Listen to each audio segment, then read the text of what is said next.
तो सेंटर में न्यूट्रॉन है और प्रोटॉन है, तो एक न्यूट्रॉन भी न्यूक्लियन है और एक प्रोटॉन भी न्यूक्लियन है, समझ रहे हैं। और जैसा मान लीजिए मैं एक स्टैंडर्ड एलिमेंट्स ले लूँ, जैसा मैंने लिखा सोडियम और हमने लिखा यहाँ 11 और यहाँ लिखा 23, तो इसका मीनिंग ये है कि जेड कितना है 11 और ए कितना है 23, और एक इसको रिप्रेजेंट करता है प्रोटॉन प्लस न्यूट्रॉन के सम को, और ये किसको बताता है नंबर ऑफ प्रोटॉन को। अगर ये न्यूट्रल है तो यही क्या होंगे नंबर ऑफ इलेक्ट्रॉन भी होंगे। ए आपके पास है, ठीक है, प्रोटॉन आपके पास है, क्या इस एटम में न्यूट्रॉन आ जाएंगे? यस, न्यूट्रॉन निकाल लेंगे। क्लियर में? तो ये हमने स्टैंडर्ड क्या लिखा था, एक डेफिनेशंस लिखा था। दूसरा, अगर हम यहाँ न्यूक्लियन की बात करें तो यहाँ न्यूक्लियन कितने होंगे 23 न्यूक्लियन होंगे कि नहीं, बिकॉज ऑफ सेंटर में कितने प्रोटॉन न्यूट्रॉन का कलेक्शन है 23, यही तो न्यूक्लियन है। एक प्रोटॉन भी न्यूक्लियन है और एक न्यूट्रॉन भी न्यूक्लियन है, तो टोटल न्यूक्लियन इज 23, मतलब वही न्यूक्लियन होंगे जो क्या होगा मास नंबर होगा। टोटल, मैं टोटल की बात कर रहा हूँ। क्लियर? चलिए फिर आगे हम देख रहे हैं, यहाँ तक अपना बात हो गया था। अब हम कुछ चीज़ों को है ना सीखेंगे। सबसे पहले हम सीखने जा रहे हैं मोल, ठीक है, तो एडिंग डाल लेंगे मोल।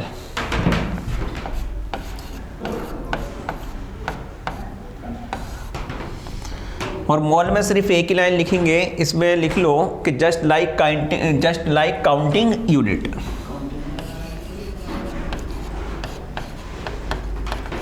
Just like counting unit, units बोलूँ, एंटिटीज बोलूँ, नंबर बोलूँ, है ना। Just like counting unit having with fixed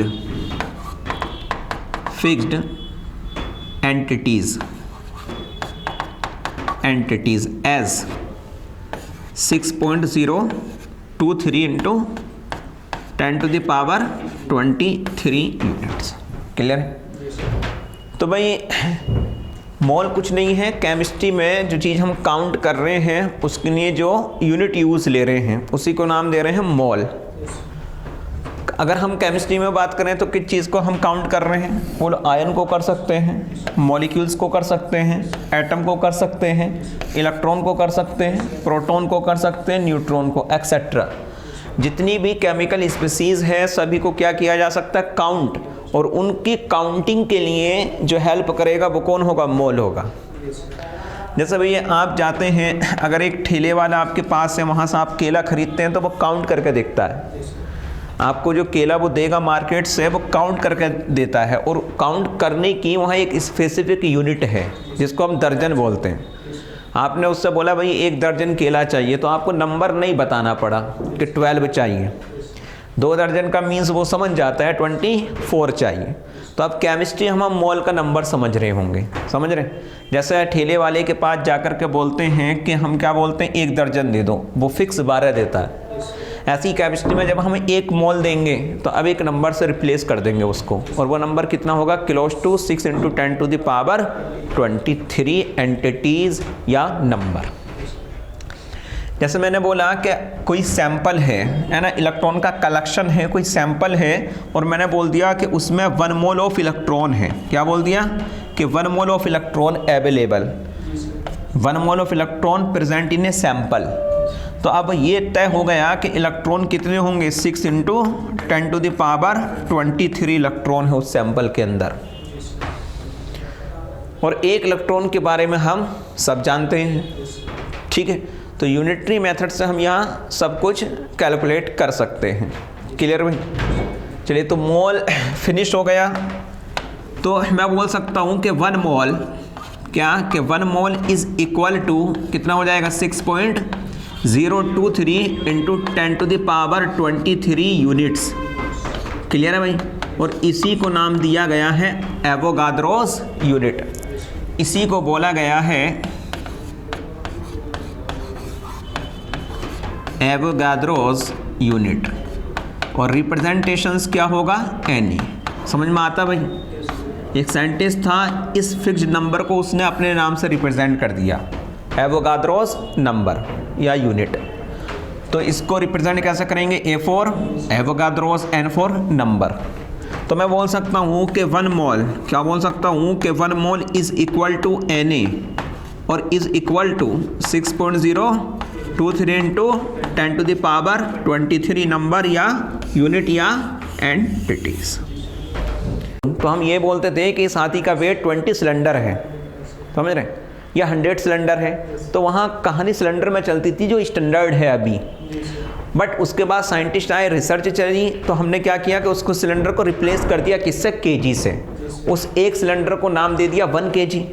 तो जो हम 20 सिलेंडर बोला करते थे अब रिप्लेस हो गए किससे, 20 kg से। ऐसे ही सेम थिंग है मोल की, ठीक है, सेम थिंग है मोल की, as it is same.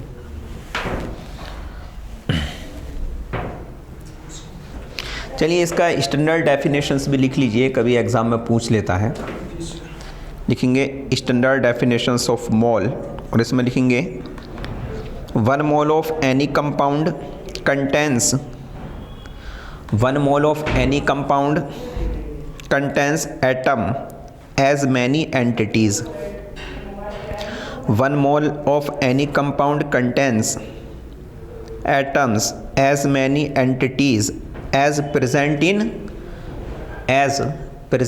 in 12 gram of C12। तो ये स्टैंडर्ड है 12 ग्राम ऑफ C12 आइसोटोप, ठीक है। तो यहाँ से अगर हम स्टैंडर्ड देखें तो भाई स्टैंडर्ड क्या बना, पता चल गया। स्टैंडर्ड यही बना कि आपके 12 ग्राम कार्बन में जो एटम होते थे, नंबर ऑफ एटम, उसी को हमने क्या बोल दिया, मोल। अब बताओ अगर हमें मोल निकालना है, ठीक है, तो हमेशा किसके रेस्पेक्टिवली बात करेंगे, C12 के, ध्यान रखना। बट अगर मान लीजिए ये स्टैंडर्ड में चेंज कर दूं तो मोल में चेंज जाएंगे, क्लियर है। जैसे यहाँ से अगर हम मान लीजिए अपने पास सैंपल उम्पल का मास हो, है ना, जैसे हमने अभी क्या माना कि 12 ग्राम को स्टैंडर्ड मान लिया था, है ना। तो हमने बोला कि भाई जो 12 ग्राम में जितने एटम हैं उसी को मोल बोल रहे हैं।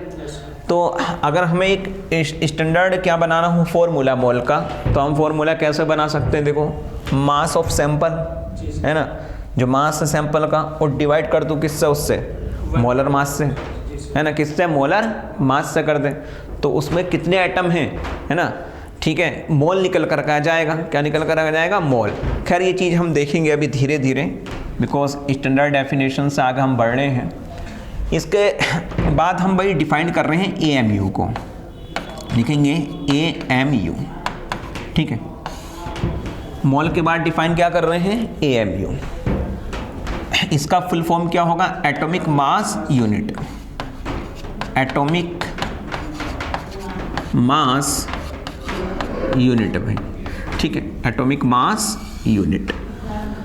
अब इसका मीनिंग क्या है, एक्चुअली ये जानना है हमको, AMU का मीनिंग क्या है, एटॉमिक मास यूनिट का मीनिंग क्या है, इसको जानना है। तो इसमें एक लाइन लिख लेंगे जरा, it is a unit measure to mass, it is a unit measure to mass an atom, measure to mass an atom are called atomic mass unit, ठीक है। तो भाई एक सिंगल एटम का मास मेज़र करने के लिए जो यूनिट का हेल्प ले रहे हैं उसी को क्या बोल रहे हैं, एटॉमिक मास यूनिट। तो जस्ट लाइक यूनिट, कुछ नहीं है AMU, सिर्फ क्या है, एक यूनिट है। किसके मास को कैलकुलेट करने के लिए, एक सिंगल एटम की बात कर रहा हूँ, एक सिंगल, बहुत सारे एटम भी हो सकते हैं ना, लेकिन हम एक सिंगल एटम का अगर मास मुझे मेज़र करना है तो उसके लिए एक यूनिट का हेल्प लेना है, वो यूनिट क्या बनेगी, AMU। ऐसा डिफाइन हुआ था AMU, क्लियर है।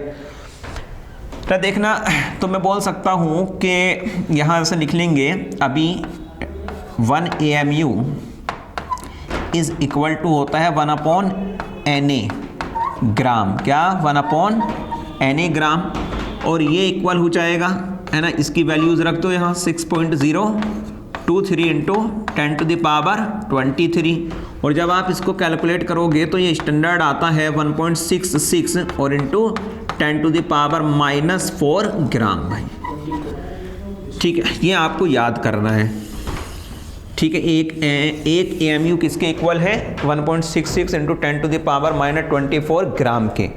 बट की क्या है कि ये है कि AMU का मतलब क्या है, ये मास को मेज़र करने के लिए एक यूनिट है, और किसके लिए यूनिट है, सिंगल एटम के मास को मेज़र करने के लिए। ये इंपॉर्टेंट है, एक सिंगल एटम का मास हम AMU के टर्म में क्या करेंगे, ठीक है, कैलकुलेट करेंगे। इसी को कभी कभी बोला जाता है एवोग्राम। क्या बोल देते हैं इसको, एवोग्राम।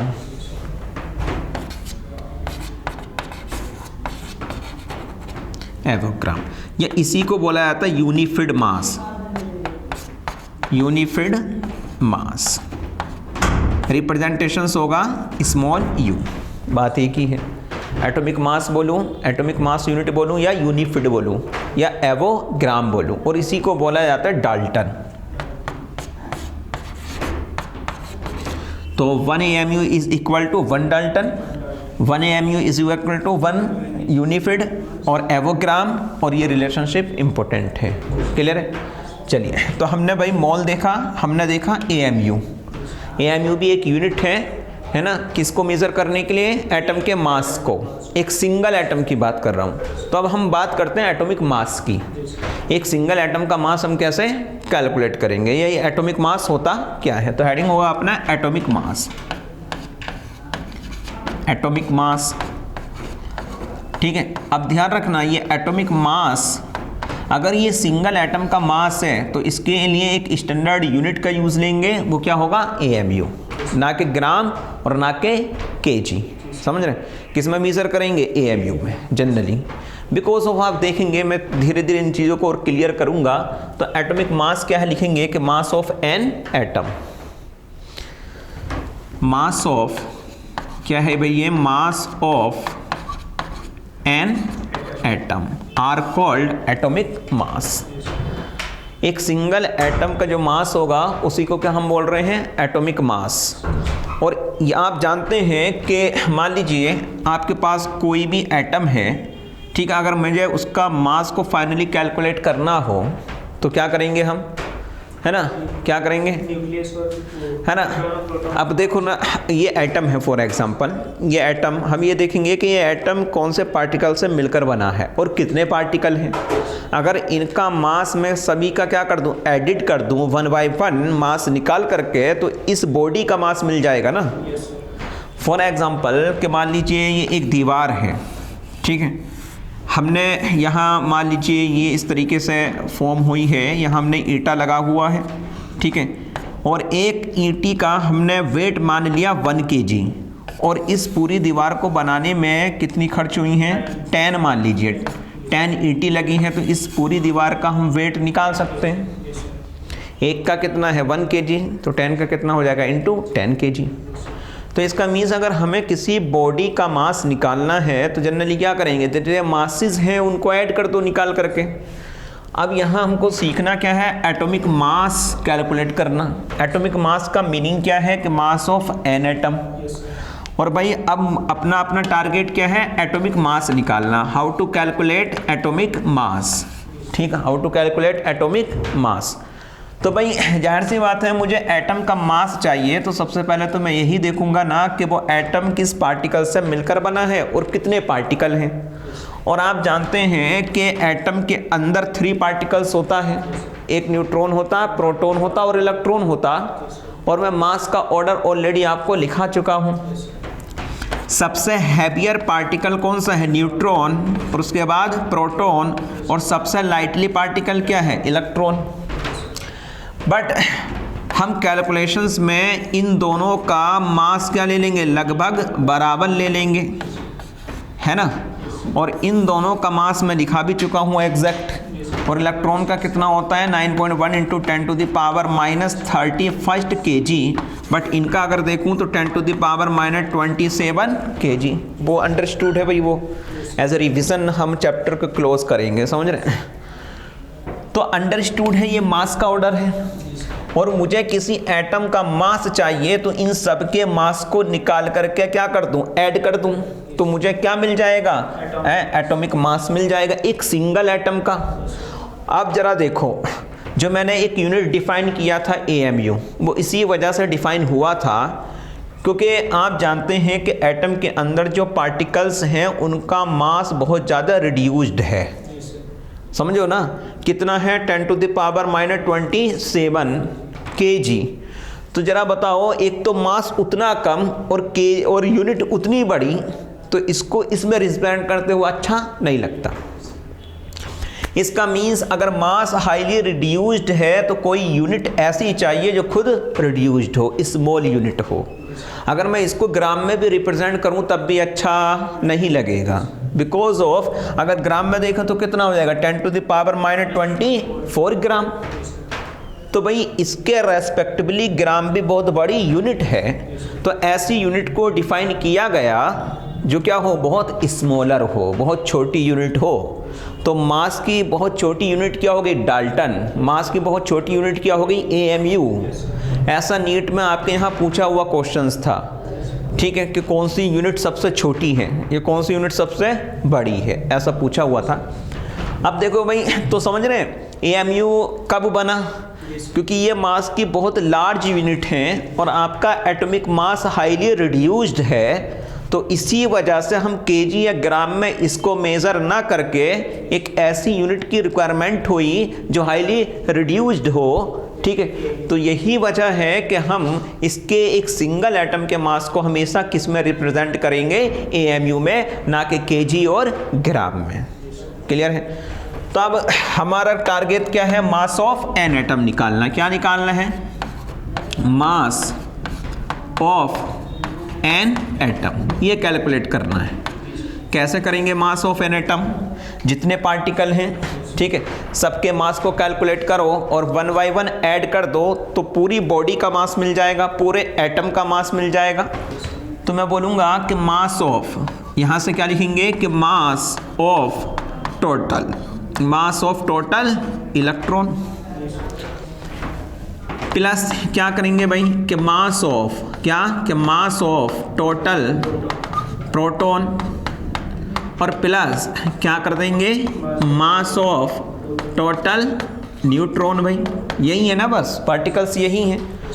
लेकिन यहाँ से जरा देखो, इन दोनों की कंपेयर में इसका मास क्या है, नेग्लिजिबल है कि नहीं, क्योंकि भाई इतने हाईली रिड्यूस्ड मास को मैं इसमें से क्या करूं, ऐड करूं या सब्ट्रैक्ट करूं, इसके मास पर कोई फर्क नहीं पड़ने वाला। वही सेम थिंग है कि अपने पास एक हाथी है, हमने इसको क्या किया, वेटेड किया, और मान लीजिए ये आया 1 टन का।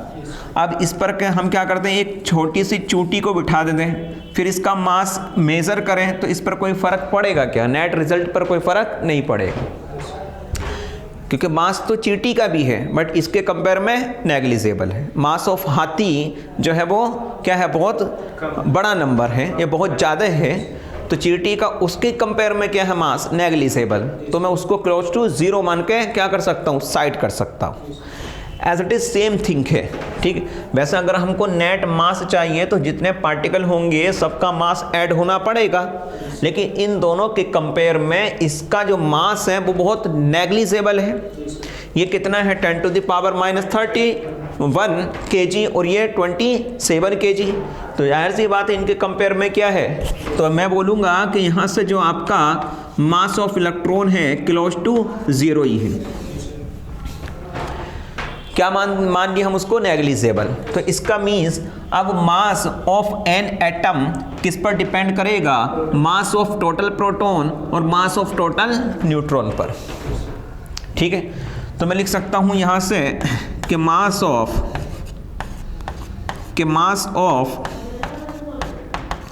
टोटल प्रोटॉन और plus mass of total neutron. भाई अगला खेल यही है, मास ऑफ टोटल प्रोटॉन हमको बनाना है। तो हम क्या करेंगे कि टोटल नंबर ऑफ प्रोटॉन और इनटू मास ऑफ 1 प्रोटॉन, बोलो वो यही करेंगे ना। क्या करेंगे, अगला इसका मुझे मास बनाना है, तो क्या करेंगे, कितने प्रोटॉन है और एक का मास कितना है। तो हम लिख सकते हैं कि नंबर ऑफ टोटल प्रोटॉन और इनटू मास ऑफ 1 प्रोटॉन। समझ रहे हैं। ऐसे ही मुझे ये लिखना है, टोटल न्यूट्रॉन का मास बनाना है, तो क्या लिखूंगा कि नंबर ऑफ टोटल न्यूट्रॉन और इनटू क्या करूंगा, मास ऑफ न्यूट्रॉन। ठीक है, तो ये Np हो जाएगा। Np बोले तो प्रोटॉन को मैं ऐसा दिखा रहा हूँ P की फॉर्म में, N को हटा रहा हूँ, वो अंडरस्टूड है नंबर ऑफ प्रोटॉन होंगे, ठीक है, और into mass of one proton, क्या मास ऑफ वन प्रोटॉन। इसकी कहानी सुन लो जरा। देखो अभी हमने देखा था कि 1 AMU इज इक्वल टू 1.6 और 6 और into 10 to the power -27 kg था कि नहीं। अब ज़रा यहाँ बताओ, अगर इससे पहले हमने आपको बताया था कि मास ऑफ प्रोटॉन लगभग बराबर है मास ऑफ न्यूट्रॉन के, और कितना है 1.67 something into 10 to the power -27 kg है कि नहीं। तो मैं यहाँ से ये बोल सकता हूँ कि in AMU mass of proton और neutron that is equal to 1 AMU। यही किसके बराबर हो जाएगा, 1 AMU के हो जाएगा कि नहीं। 1 AMU के बराबर है ये चीज़, क्लोज टू 1 AMU है कि नहीं, बताओ यार। तो एक प्रोटॉन का मास इन AMU कितना है 1, इन kg कितना है 1.67 into 10 to the power 27 kg। समझ रहा, क्या समझ पा रहे हैं चीज़। तो इसका मीनिंग ये है कि एक प्रोटॉन एक न्यूट्रॉन का मास इन AMU कितना है 1 है। क्लियर है। तो जरा देखो वो चीज़ मैं यहाँ डाल रहा हूँ। अब मैं इस यूनिट का हेल्प क्यों ले रहा हूँ AMU का, because of mass of an atom highly reduced है, उसलिए मैं इसको kg में लिख कर के किस में लिख रहा हूँ, AMU में लिख रहा हूँ। ऐसा नहीं, हम kg में भी कैलकुलेट कर सकते हैं, बट अच्छा नहीं लगता क्योंकि बहुत रिड्यूस्ड है। तो मास of single proton is 1 AMU। बोलो भाई, तो क्या सारे प्रोटॉन का मास मिल गया कि नहीं। और प्लस क्या करेंगे, बोलो जितने न्यूट्रॉन हैं, और हम क्या करेंगे एक न्यूट्रॉन के मास से मल्टीप्लाई कर देंगे तो टोटल न्यूट्रॉन का मास मिल जाएगा कि नहीं।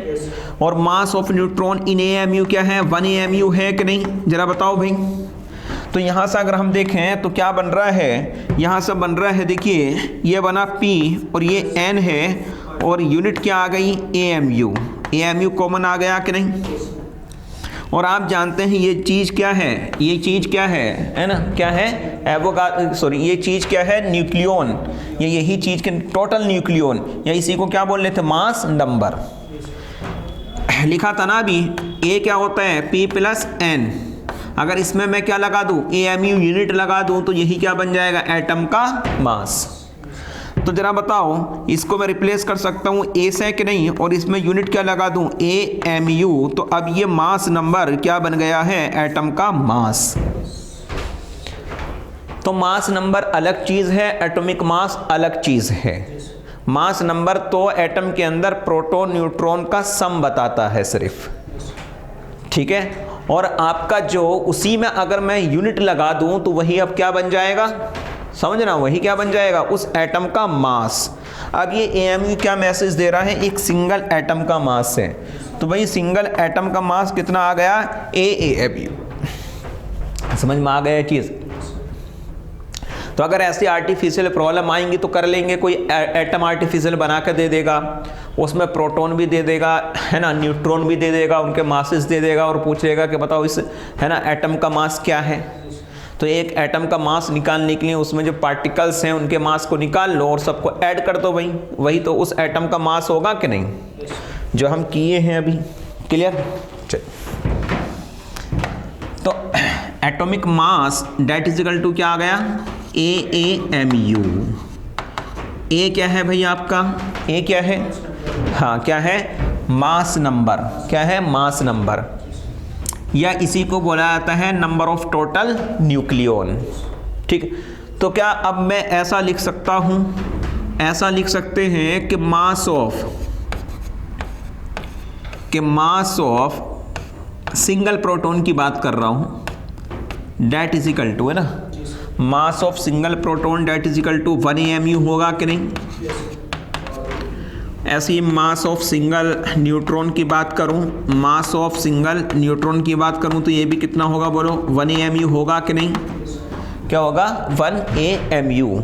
क्लियर। यही अगर मैं ये करूं कि number of nucleon that is equal to, हाँ, number of proton that is equal to number of neutron और that is equal to 1 AMU। समझ रहे हैं ना चीज़, पूरा रिलेशनशिप जान रहे हैं ना। बट अगर मैं बोलूँ कि नंबर ऑफ टोटल न्यूक्लियन तो वो क्या आएगा A, बट वो A इनके बराबर नहीं होगा। समझ रहे हैं ना ये चीज़, टोटल इनके, मैं सिंगल की बात कर रहा हूँ। एक न्यूक्लियन एक प्रोटॉन भी होता है, एक न्यूक्लियन एक न्यूट्रॉन भी होता है, और एक प्रोटॉन का मास 1 AMU तो एक न्यूक्लियन का मास 1 AMU तो 2 न्यूक्लियन का मास है ना, तो A न्यूक्लियन का मास वही तो डिराइव किए। समझ में आता है ये चीज़, क्लियर भाई यहाँ से ये चीज़। तो एटॉमिक मास इंपॉर्टेंट है। जैसे अब क्या है, देखो भाई अपने पास मान लीजिए हीलियम का एटम है, कुछ हम प्रैक्टिस कर रहे हैं। हीलियम के एटम को ऐसे लिखा जाता है ना 2He4। अब आपसे अगर ये पूछे तो ये तो क्या है, प्रोटॉन है, जेड है, कितना है बोले जेड 2 है। और अभी अगर ये पूछे कि ये 4 क्या है तो ये जस्ट लाइक क्या है ना, क्या है, नंबर है, मास नंबर। और ये बता रहा है कि आपके है ना एटम के अंदर प्रोटॉन और न्यूट्रॉन का जो सम है वो किसके बराबर है, 4 के बराबर है भाई, इतना बताता है बस ये। यही अगर इसमें मैं क्या लगा दूं, यूनिट लगा दूं AMU, तो यही इस एटम हीलियम एटम का मास कितना हो जाएगा, 4 हो जाएगा कि नहीं। चलिए हम इसको कैलकुलेट करते हैं, जो अभी हमने मेथड अप्लाई किया है कि मास ऑफ एन एटम। देखिए मास ऑफ एन एटम मुझे निकालना है, तो हम इलेक्ट्रॉन के मास को नेग्लिजिबल मान चुके हैं। तो ज़रा बताओ क्या चाहिए मुझे, प्रोटॉन का मास, कितने प्रोटॉन है, 2 है कि नहीं। तो मैं क्या करूँगा 2 और इंटू 1 प्रोटॉन का मास, 1 प्रोटॉन का मास कितना है, 1 AMU है कि नहीं। ये टोटल प्रोटॉन का मास आ गया एटम के अंदर। अब मुझे ऐसे ही क्या निकालना है, टोटल न्यूट्रॉन का मास। तो हम जानते हैं प्रोटॉन न्यूट्रॉन का सम किसके बराबर है, 4 के, यही था ना। तो प्रोटॉन मुझे ऑलरेडी पता है 2 है, तो न्यूट्रॉन भी 2 आ गया कि नहीं। तो मैं क्या करूँगा 2 इंटू 1 क्या, न्यूट्रॉन का मास, तो total mass of an atom आ गया कि नहीं, कितना आ गया 4 AMU। तो हम कैलकुलेट करें या डायरेक्ट हिट करें, बात एक ही है। मास नंबर में जब जब हम क्या लगा देंगे AMU, तो वो एक सिंगल एटम का मास आ जाएगा। क्लियर। तो mass of helium atom is 4 AMU। Single की बात कर रहा हूँ अभी, ध्यान रखना, सिंगल एटम की। जैसे मान लीजिए अपने पास हीलियम है, 2He4 लिखते, बोलो एटम का मास कितना आ जाएगा, 4 AMU हो जाएगा कि नहीं। मैंने लिखा C12, तो इसको कैसे लिखते हैं 6 और 12 करके, तो कितना आ जाएगा बोलो, इसका मास कितना आ जाएगा 12 AMU हो जाएगा कि नहीं। मैंने लिखा ऑक्सीजन 8 और 16, जरा बताओ कितना मास आ जाएगा, 16 AMU हो जाएगा कि नहीं। क्लियर है भाई, कितना आ जाए। मैंने लिखा नाइट्रोजन 7 और 14, तो एटम का मास इस बार कितना आ जाएगा 14 AMU। क्लियर।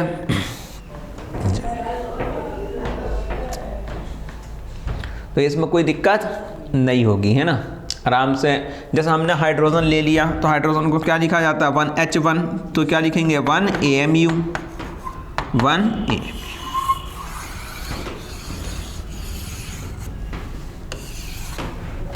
ठीक।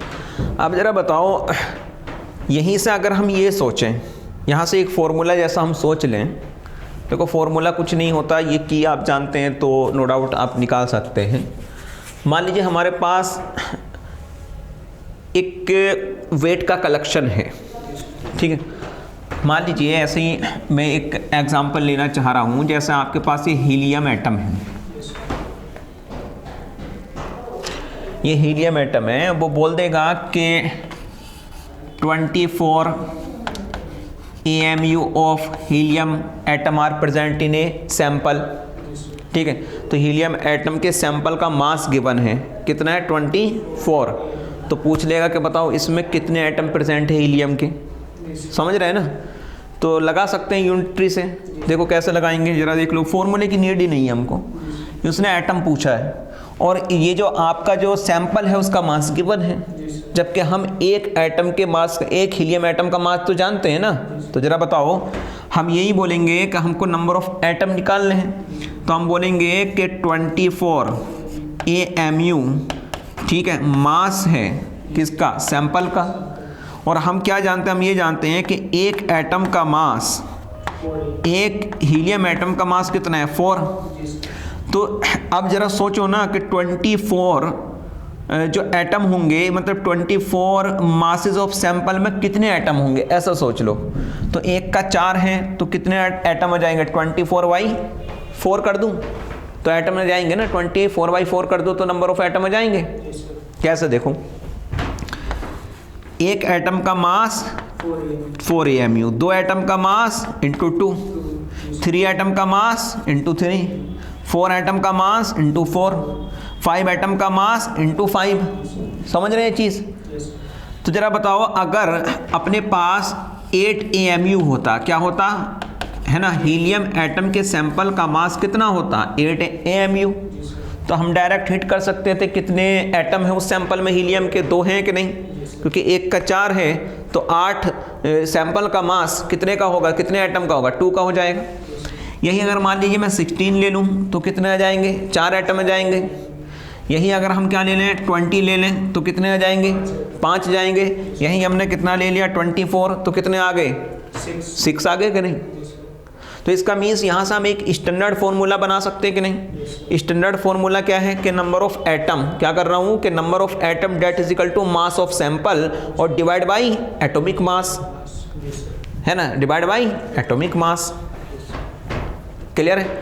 तो कभी कभी पूछ ले कि बताओ अपने पास, ठीक है, ओजोन के सैंपल में, ठीक है, ओजोन तो खैर मॉलिक्यूल्स होता है, मॉलिक्यूल्स भी हम देखेंगे, अभी तो एटम ही देख रहे हैं। बट मान लीजिए उसने बोला कि जो अभी मैं क्वेश्चंस करा था कि 24 है ना, क्या है, हीलियम एटम का सैंपल है, 24 AMU हीलियम एटम का सैंपल है। तो जरा बताओ इस सैंपल में हीलियम एटम के एटम कितने हैं, हीलियम के कितने एटम हैं, तो 6 आ जाएंगे कि नहीं। यही चीज़ हम फॉर्मूला से कर सकते हैं, बट अगर फॉर्मूला ना भी आए तब भी हम कर सकते हैं, क्योंकि हम जानते हैं कि एक हीलियम एटम का मास कितना है 4, ठीक है, कितना 4। तो जरा बताओ 24 जो मास है वो कितने एटम का होगा, 24/4, नहीं तो होगा ना, yes.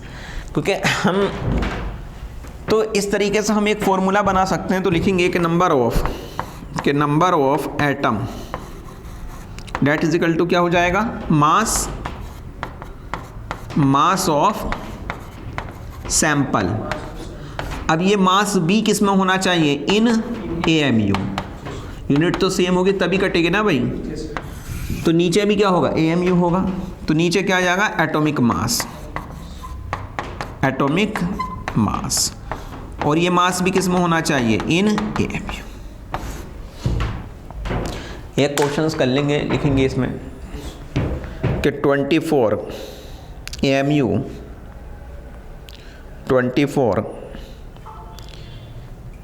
AMU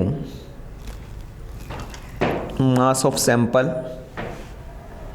24 AMU mass of helium sample, mass of helium sample, then calculate number of atom of helium in a sample।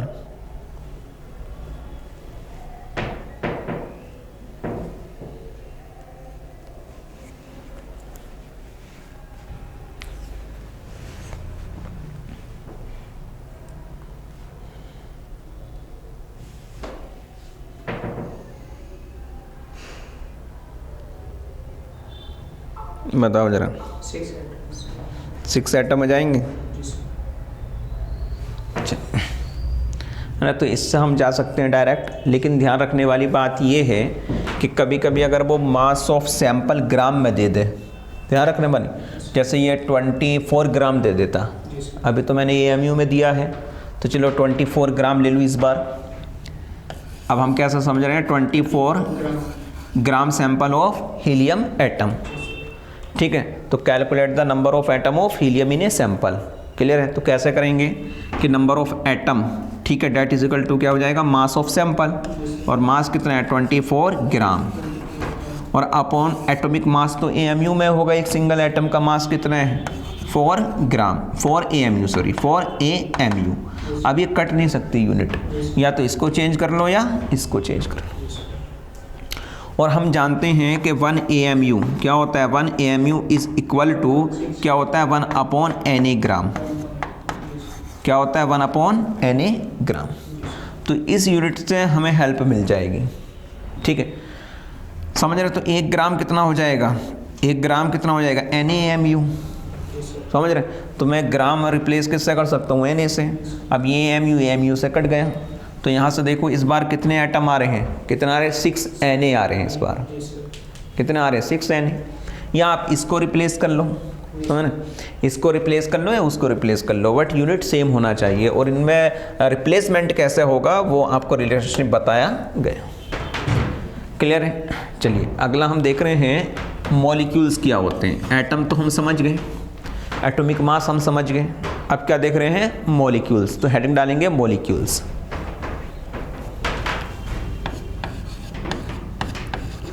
तो मॉलिक्यूल्स क्या हैं, कौन स्पीसीज़ है। एटम के बारे में हम तो जान गए भाई कि एटम क्या होता है, ठीक है, एक टाइनी पार्टिकल है, स्मॉलेस्ट पार्टिकल है जिससे सब मैटर बने हैं। ऐसे हम देखना चाह रहे हैं मॉलिक्यूल्स। तो मॉलिक्यूल्स क्या है कि बंच ऑफ एटम, यही तो मॉलिक्यूल्स हैं। एटम एसोसिएट होते हैं और क्या बनते हैं मॉलिक्यूल्स। और वो केमिस्ट्री के अंदर पहली स्पीसीज जो स्मॉलेस्ट स्पीसीज है जो इंडिपेंडेंटली एग्जिस्ट करती है। तो इसमें एक नोड लगा के लिख लेंगे कि इट इज़ ए, हाँ, it is A smallest species can be exist independently.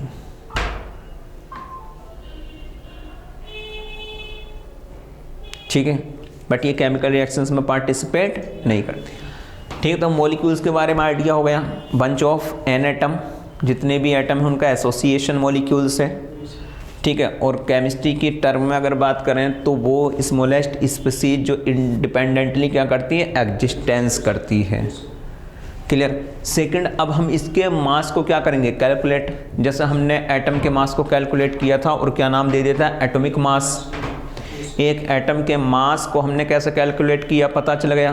कैसे कैलकुलेट कर रहे थे कि जो आपका एटम कंपोज है तो कौन कौन से पार्टिकल से हैं, उन पार्टिकल का सबके मास को ऐड कर दिया तो उस एटम का मास निकल करके आ गया। अब अपना टारगेट है क्या निकालना, मॉलिक्यूल्स का मास, जिसको हम नाम क्या दे रहे हैं, मॉलिक्यूलर मास। तो अगला हेडिंग है अपना मॉलिक्यूलर मास।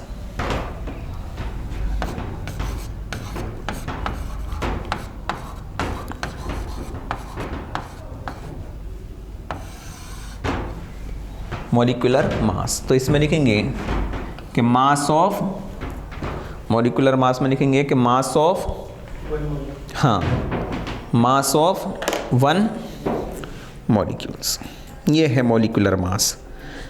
अब जरा बताओ यार, अगर हमको ये निकालना हो तो कैसे निकालेंगे। जितने भी नंबर ऑफ एटम्स हैं, हाँ, उन सब के मास को निकालो और मास निकाल करके क्या कर दो, सबका ऐड कर दो, सिंपल है यार। तो एक एटम का क्या आ जाएगा, मास आ जाएगा, एक मॉलिक्यूल्स का मास आ जाएगा। इसमें लिख लेंगे कि how to calculate molecular mass. ये तो लिख लेना कि it is a mass of one molecules. इसमें लिखेंगे कि it is sum of atomic mass, it is sum of atomic mass of all atoms, it is sum of atomic mass of all atom present in one molecule।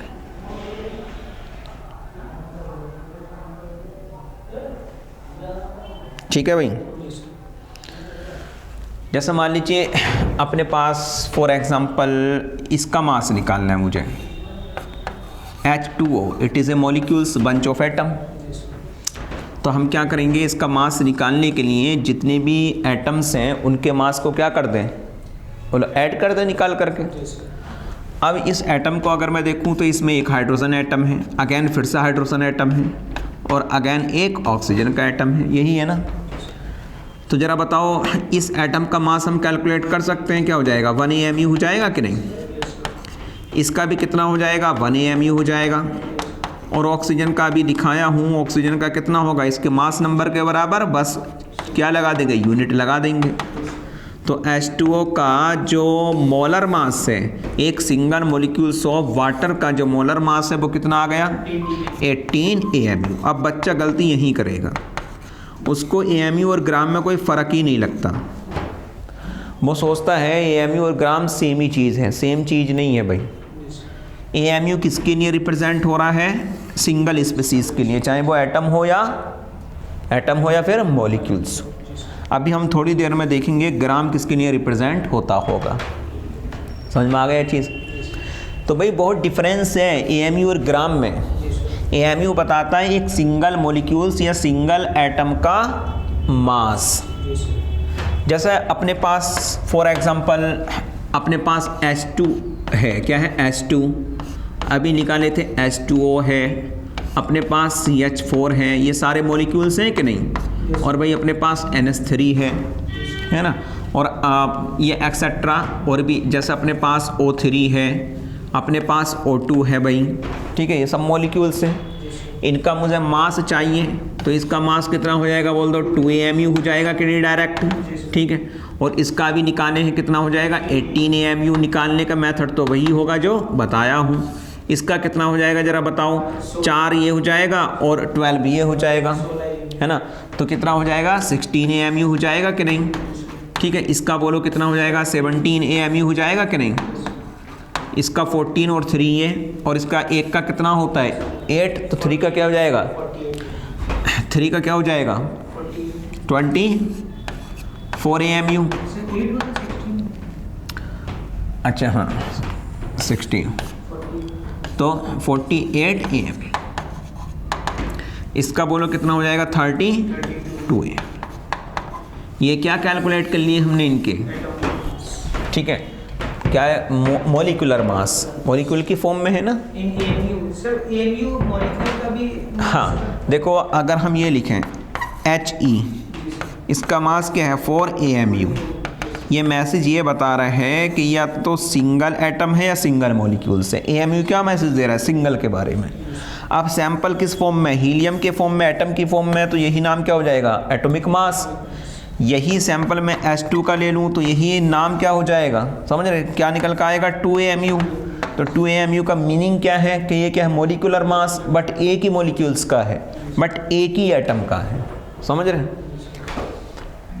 चलिए तो AMU इसका meaning clear हो गया। AMU का meaning है वो single के बारे में मैसेज दे रहा है, या तो वो सिंगल एटम है, वो सिंगल मॉलिक्यूल्स है।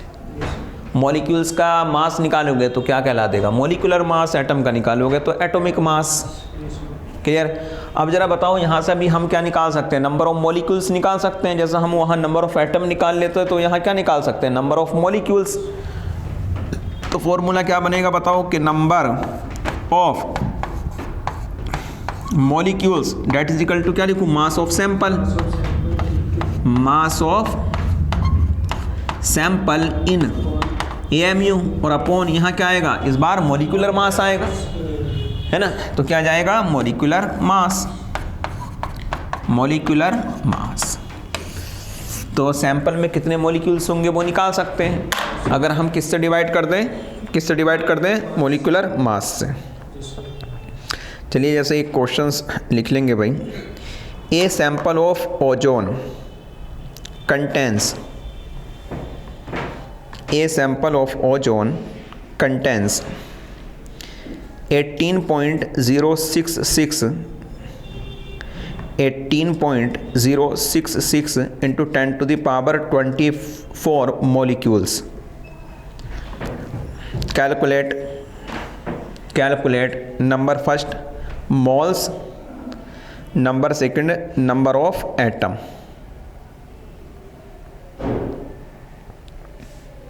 मोल्स और नंबर ऑफ एटम।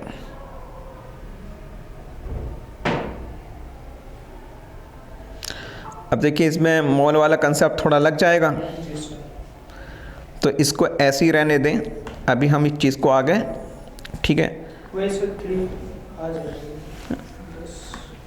तो इसको हम आगे डील करेंगे अभी, क्योंकि अभी थोड़ा सा मोल पर बेस्ड प्रॉब्लम हमको पढ़ना है। ठीक है, उसका जब मीनिंग आप क्लियर कर लोगे तो कोई दिक्कत वाली बात नहीं है। तो इसको लिख के छोड़ देंगे, आगे कंटिन्यू करेंगे। अगर मैं यहाँ डायरेक्ट क्या दे देता कि मास ऑफ सैंपल दे देता, है ना, तो वहाँ से हम मॉलिक्यूल्स निकाल लेते। जैसे मैंने ये लिखा हुआ है कि 48 AMU, ठीक है, सैंपल ऑफ ओजोन, है ना, 48 AMU sample of O3, calculate the number of molecules of ozone, तो 1 आ जाएगा, है ना। कैसे निकालने, देखो मास of sample divide by molecular mass, और ओजोन का मॉलिक्यूलर मास यही आएगा। तो इसी से तो हमने फॉर्मूला बनाया है सोच करके, ठीक है। तो इसका मीन्स नंबर ऑफ मॉलिक्यूल्स निकालने हो, नंबर ऑफ एटम निकालने हो, तो मास of sample divide by atomic मास या मॉलिक्यूलर मास। क्लियर है? चलिए, तो अगर हम की बात करें तो की अभी 2 आए। एक तो आया AMU का मीनिंग है सिर्फ सिंगल के लिए बात कर रहा होगा, या तो किसकी बात करेगा, एटम की, या किसकी बात करेगा, मॉलिक्यूल्स की। ठीक है, एटम का मास कैलकुलेट हम कैसे करते हैं पता चल गया, ठीक है। मॉलिक्यूल्स का हम मास कैसे कैलकुलेट कर रहे हैं, सिंगल का, जितने एटम हैं उनके मास को क्या कर दो, सम कर दो, है ना। ये क्या आ जाएगा, एक मॉलिक्यूल्स का मास, है ना। जैसे हमने देखो ये डाला था, देखो H2O, सॉरी मैंने मान लिया H2O है ना। जरा देखना, ये 2 हाइड्रोजन है और एक का कितना होता है 1 AMU, और प्लस इसका कितना है 16। तो ये सिंगल एक मॉलिक्यूल्स का क्या आ गया, मास निकल करके आ गया। क्लियर है? तो ये इंपॉर्टेंस, ये AMU क्या मैसेज दे रहा है, सिंगल के बारे में। चलिए आगे हम देख रहे हैं अब। यस, हमने लिखा हेडिंग है अपना मोलर मास। मोलर मास, इनमें डिफरेंस करना बड़ा ज़रूरी है। अगर हम इसमें डिफरेंस ना कर पा रहे हों तो फिर दिक्कत हो जाती है यहाँ से कि मॉलिक्यूलर मास अलग है, मोलर मास अलग है, ठीक है। एटॉमिक मास अलग है, ग्राम एटॉमिक मास अलग है। वही समझाना चाह रहा हूँ कि एटॉमिक मास अलग है और ग्राम एटॉमिक मास अलग है। तो भाई मोलर मास क्या है, एक लाइन में इसको ख़त्म करेंगे, लिखेंगे मोलर मास में कि it is a mass of 1 mole compound, ठीक है, आर कॉल्ड मोलर मास। अब जो आपका कंपाउंड होगा या जो सैंपल होगा, ठीक है, वो क्या होगा, 1 मोल होगा, मोल में होगा। पहले हम क्या कर रहे थे, मान लीजिए अपने पास हाइड्रोजन है तो हाइड्रोजन का एक ही एटम हुआ करता था, या हाइड्रोजन का मॉलिक्यूल्स है तो एक ही मॉलिक्यूल्स होता था। अब वो हाइड्रोजन का एटम या मॉलिक्यूल्स एक नहीं है, अब मोल की फॉर्म में है, ठीक है। तो इसका मीनिंग क्लियर है मोलर मास का, क्या है कि it is a mass of 1 mole compound, है ना। मैं कंपाउंड क्यों लिखाया हूँ, क्योंकि उसमें हम मॉलिक्यूल्स भी कंसिडर कर सकते हैं और एटम भी कंसिडर कर सकते हैं। क्लियर है? तो स्टैंडर्ड क्या है, मोलर मास से मीनिंग क्या मिलेगा, सिर्फ अगर किसी ने बोला मोलर मास तो उससे तो मीनिंग यही निकल रहा है कि 1 मोल कंपाउंड का मास की बात कर रहे हो। अगर सैंपल एटॉमिक फॉर्म में है तो बोल देंगे ग्राम एटॉमिक मास, और सैंपल किस फॉर्म में है, मॉलिक्यूल्स की फॉर्म में है तो ग्राम मॉलिक्यूलर मास, और इन दोनों को कंबाइनली क्या बोल सकता हूँ, मोलर मास। समझ रहे हैं चीज़? तो मोलर मास हम 2 टाइप से स्टडी करेंगे। एक तो ग्राम एटॉमिक मास, क्या भाई कि gram atomic mass, gram atomic mass, GAM, है ना, इन्हें शॉर्ट क्या हो जाएगा, जी, ग्राम एटॉमिक मास। दूसरा क्या हो जाएगा, gram molecular mass, gram molecular mass, GMM। Clear? अब ये अंडरस्टूड है कि mass of 1 mole compound, mass of 1 mole compound are called molar mass. इसका मीनिंग ये है कि ग्राम एटॉमिक मास भी क्या है, मोलर मास है, और ग्राम मॉलिक्यूलर मास भी क्या है, मोलर मास है। ठीक है, दोनों को हम कंबाइनली क्या नाम दे सकते हैं, मोलर मास। लेकिन थोड़ा और स्पेसिफाई कर दिया, अगर आपका सैंपल एटॉमिक फॉर्म में है तो इसी मोलर मास को नाम दिया गया है ग्राम एटॉमिक मास, और आपका सैंपल मॉलिक्यूल्स फॉर्म में है तो इसी मोलर मास को बोल दिया गया ग्राम molecular mass. But atomic mass अलग है और मॉलिक्यूलर मास अलग है। एटॉमिक मास का मीन्स है कि mass of an atom, molecular mass का मीन्स है कि मास ऑफ सिंगल मॉलिक्यूल्स या वन मॉलिक्यूल्स, और मोलर मास का मीन्स है कि mass of one mole compound. Clear है? तो इसमें लिखेंगे कि sample in atomic form when, sample in atomic form, और यहाँ क्या लिख लेंगे कि when sample in molecular form, sample in molecular form भाई, और sample in atomic form, sample in molecular form, but both are molar mass. और molar mass का मीनिंग क्या है कि mass of one mole compound. ठीक है, तो सबसे पहले हम ये निकालना चाह रहे हैं, क्या निकालना चाह रहे हैं? Gram atomic mass. तो हेडिंग डालेंगे gram atomic mass, gram atomic mass, GAM। अब ये आप ही निकाल दोगे, इसमें कौन सी बड़ी बात है ना। इसका मीनिंग क्या है कि mass of one mole atom, है ना। तो लिख लेंगे ग्राम एटॉमिक मास का मीनिंग क्या है कि mass of one mole atom, और मास ऑफ वन एटम हम निकाल चुके हैं, मास ऑफ एन एटम निकाल चुके हैं। जो क्या आ रहा था? AAMU आ रहा था, याद है क्या? अब हम क्या निकाल रहे हैं? मास ऑफ वन मोल एटम। ठीक है, तो जरा बताओ, अगर मुझे मास ऑफ क्या निकालना है, मुझे क्या निकालना है? अब टारगेट तो अपना यही हो गया ना कि मास ऑफ वन मोल। क्या टारगेट अपना? मास ऑफ वन मोल एटम, इसका मास निकालना। बोलो, एक मोल का मीनिंग हम क्लियर किए हैं, मतलब हमें कितने एटम का मास चाहिए? 6.023 इंटू 10⁻23 एटम्स का इस बार हमको क्या करना है? मास कैलकुलेट करना है एन एटम का। तो अगर मुझे मास ऑफ वन मोल एटम चाहिए तो मैं ये भी तो लिख सकता हूँ कि मास ऑफ क्या? टोटल एटम, और into mass of one atom. तो क्या आ जाएगा? जितने का निकालना चाह रहे हो। अब जरा बताओ, मैं यहाँ टोटल ना लिख के क्या लिख दूँ कि mass of one mole atom इतने का चाह रहे हैं। तो क्या करते हैं कि मास ऑफ वन मोल बोले तो, है ना, 6 इंटू 10⁻23 एटम्स का मास चाहिए, और मैं जानता हूँ एक एटम्स का मास। और क्या लिखूंगा? मास of one atom, mass of an atom. समझ में आ गया? तो एक एटम के मास को इतने एटम के मास से मल्टीप्लाई कर दूं तो एक मोल एटम का मास मिल जाएगा कि नहीं? अब जरा बताओ, यहाँ अगर मैं बात करूँ तो इसको मैं एक नंबर से रिप्रेजेंट किया था, ठीक है। क्या मैं इसको Na कर दूं? इतने एटम का मास चाहिए, और इनटू एक एटम का मास कितना था? AAMU था भाई। इसमें हमने क्या किया है? कुछ नहीं किया। अब है ना, नंबर से तो यूनिटरी का हमको पता है, एक का पता है तो कितने का भी निकाल सकते हैं ना भाई। हमको एक एटम का मास पता था, 2 का चाहिए था मुझे, इंटू 2 कर देते। 10 का चाहिए था मुझे, इंटू 10 कर देते।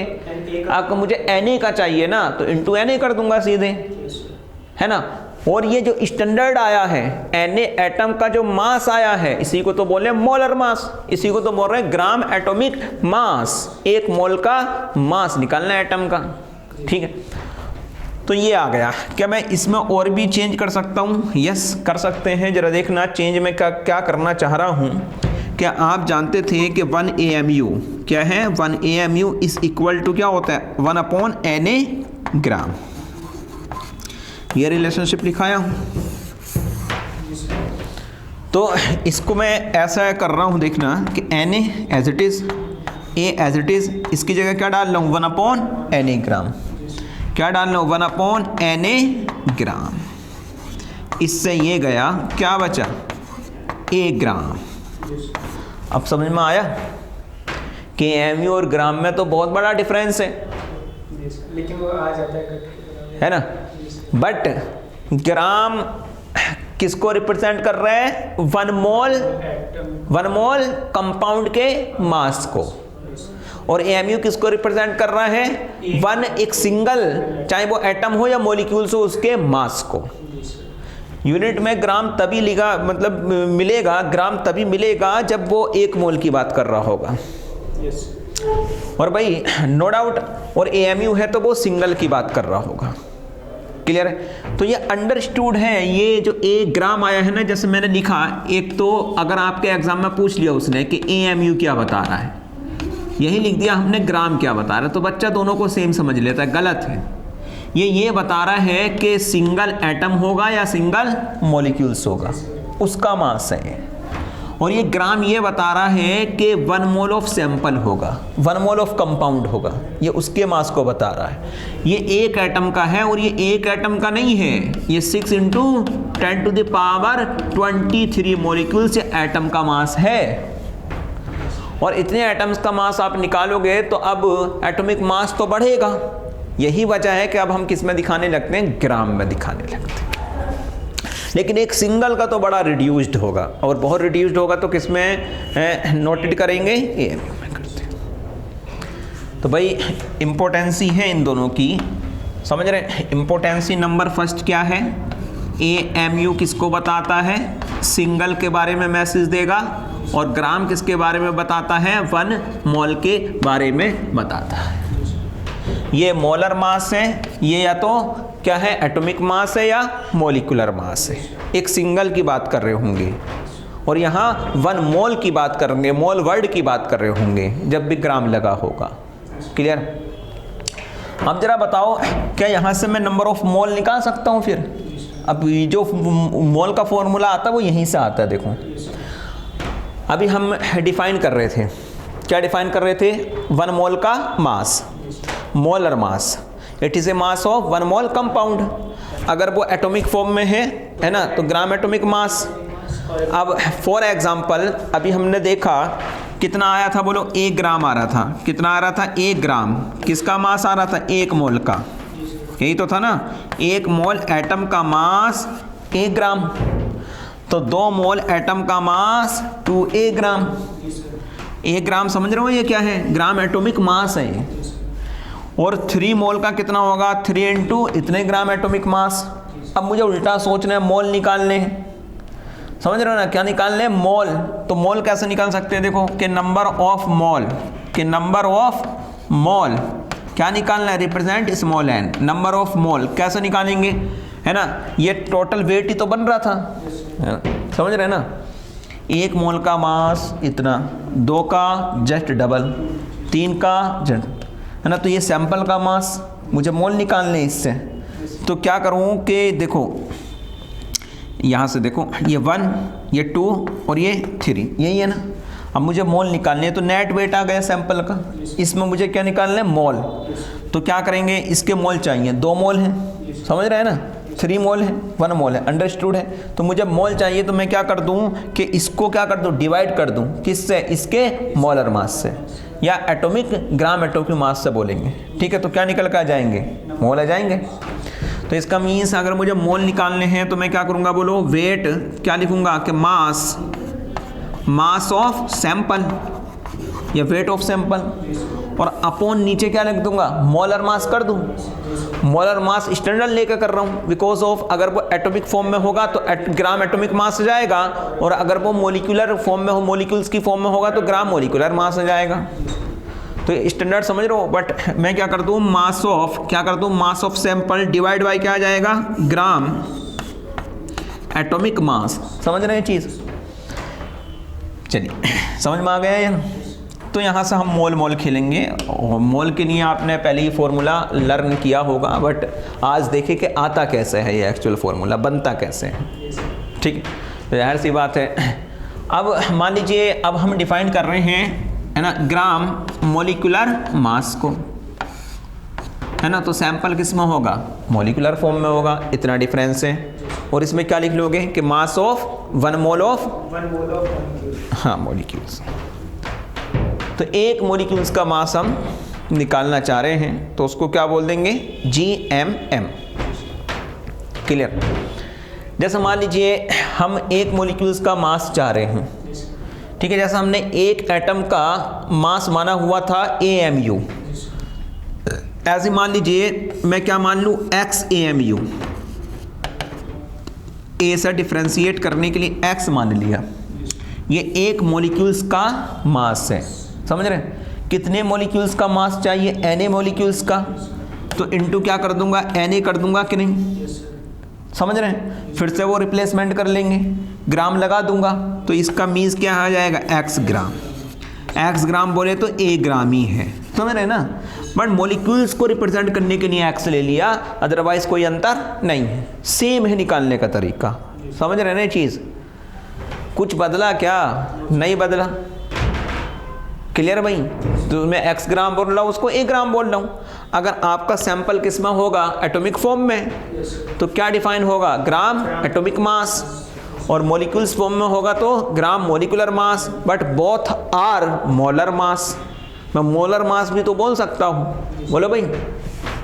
यहाँ से अगर मुझे मोल निकालने होंगे तो अगेन क्या करूँगा, number of mass of sample, और अपॉन इस बार क्या बोलेंगे, ग्राम molecular mass, but it is A again molar mass. तो यहाँ हम एक स्टैंडर्ड मोल का फॉर्मूला लिख देते हैं। ये समझ में आ गया ना, x क्यों लिखा था? चलिए, तो स्टैंडर्ड जो फॉर्मूला आता है मोल का, आपने भी पढ़ा होगा, वेट अपॉन मोलर मास, ऐसा लिखते हैं ना, वेट अपॉन मोलर मास। मोलर मास और मॉलिक्यूलर वेट हैं? मोलर मास और मॉलिक्यूलर वेट, मोलर मास और मॉलिक्यूलर वेट, हाँ, इनमें थोड़ा सा की डिफरेंस है, ठीक है, थोड़ा सा की डिफरेंस है, बट यहाँ हम उसको नहीं लेंगे, जब हम इक्विवेलेंट वेट पढ़ेंगे वहाँ से वो डिफाइन होता है थोड़ा, ठीक, थोड़ा सा डिफरेंस है, ठीक है। तो वेट अपॉन मोलर मास, नीचे क्या है, मोलर मास। अब ये अंडरस्टूड है, ये मोलर मास क्या हो सकता है, GMM हो सकता है या AGM हो सकता है, ग्राम एटॉमिक मास हो सकता है या ग्राम मॉलिक्यूलर मास हो सकता है। क्लियर भाई?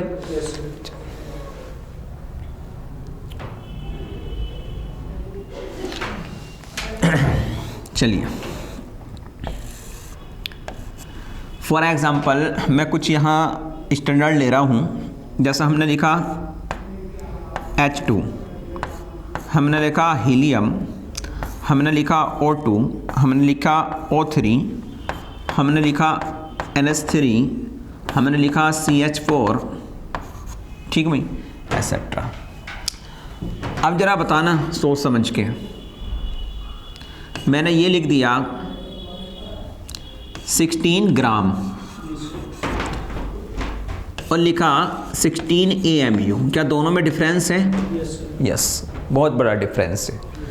16 ग्राम ये बता रहा है कि सर जो मेथेन है वो 1 मोल है ना, 1 मोल मेथेन का मास है ये, और 16 AMU ये मैसेज दे रहा है कि सर जो मेथेन है उसका सिंगल मॉलिक्यूल से, एक ही मॉलिक्यूल से है।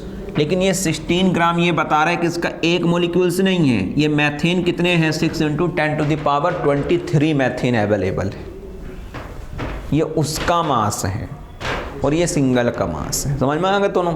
इसके अमोनिया की बात करो, यहाँ से कितना आ जाएगा, 17 ग्राम, फिर से 1 मोल अमोनिया का मास है, और ये क्या है, 17 AMU, single molecules of ammonia का मास है। मैंने लिखा 2 ग्राम, क्या लिखा मैंने, 2 ग्राम, तो यहाँ क्या लिख दूंगा, 2 AMU, डिफरेंस साथ में लेके चलना, ये कितना हो जाएगा, 4 ग्राम, ये कितना हो जाएगा, 4 AMU, ये कितना हो जाएगा, 32 ग्राम, ये कितना हो जाएगा, 32 AMU, ये कितना हो जाएगा, 48 ग्राम, ये कितना हो जाएगा, 48 AMU।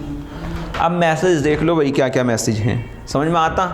ये 1 मोल ऑफ ओजोन का मास है, ये 1 मोल ऑफ ऑक्सीजन का मास है, ये 1 मोल ऑफ हीलियम का मास है ग्राम में, और ये MU में जाते हैं, ये सिंगल एटम ऑफ हीलियम का मास है, ये सिंगल मॉलिक्यूल्स ऑफ ऑक्सीजन का मास है, ये सिंगल मॉलिक्यूल्स ऑफ ओजोन का मास है।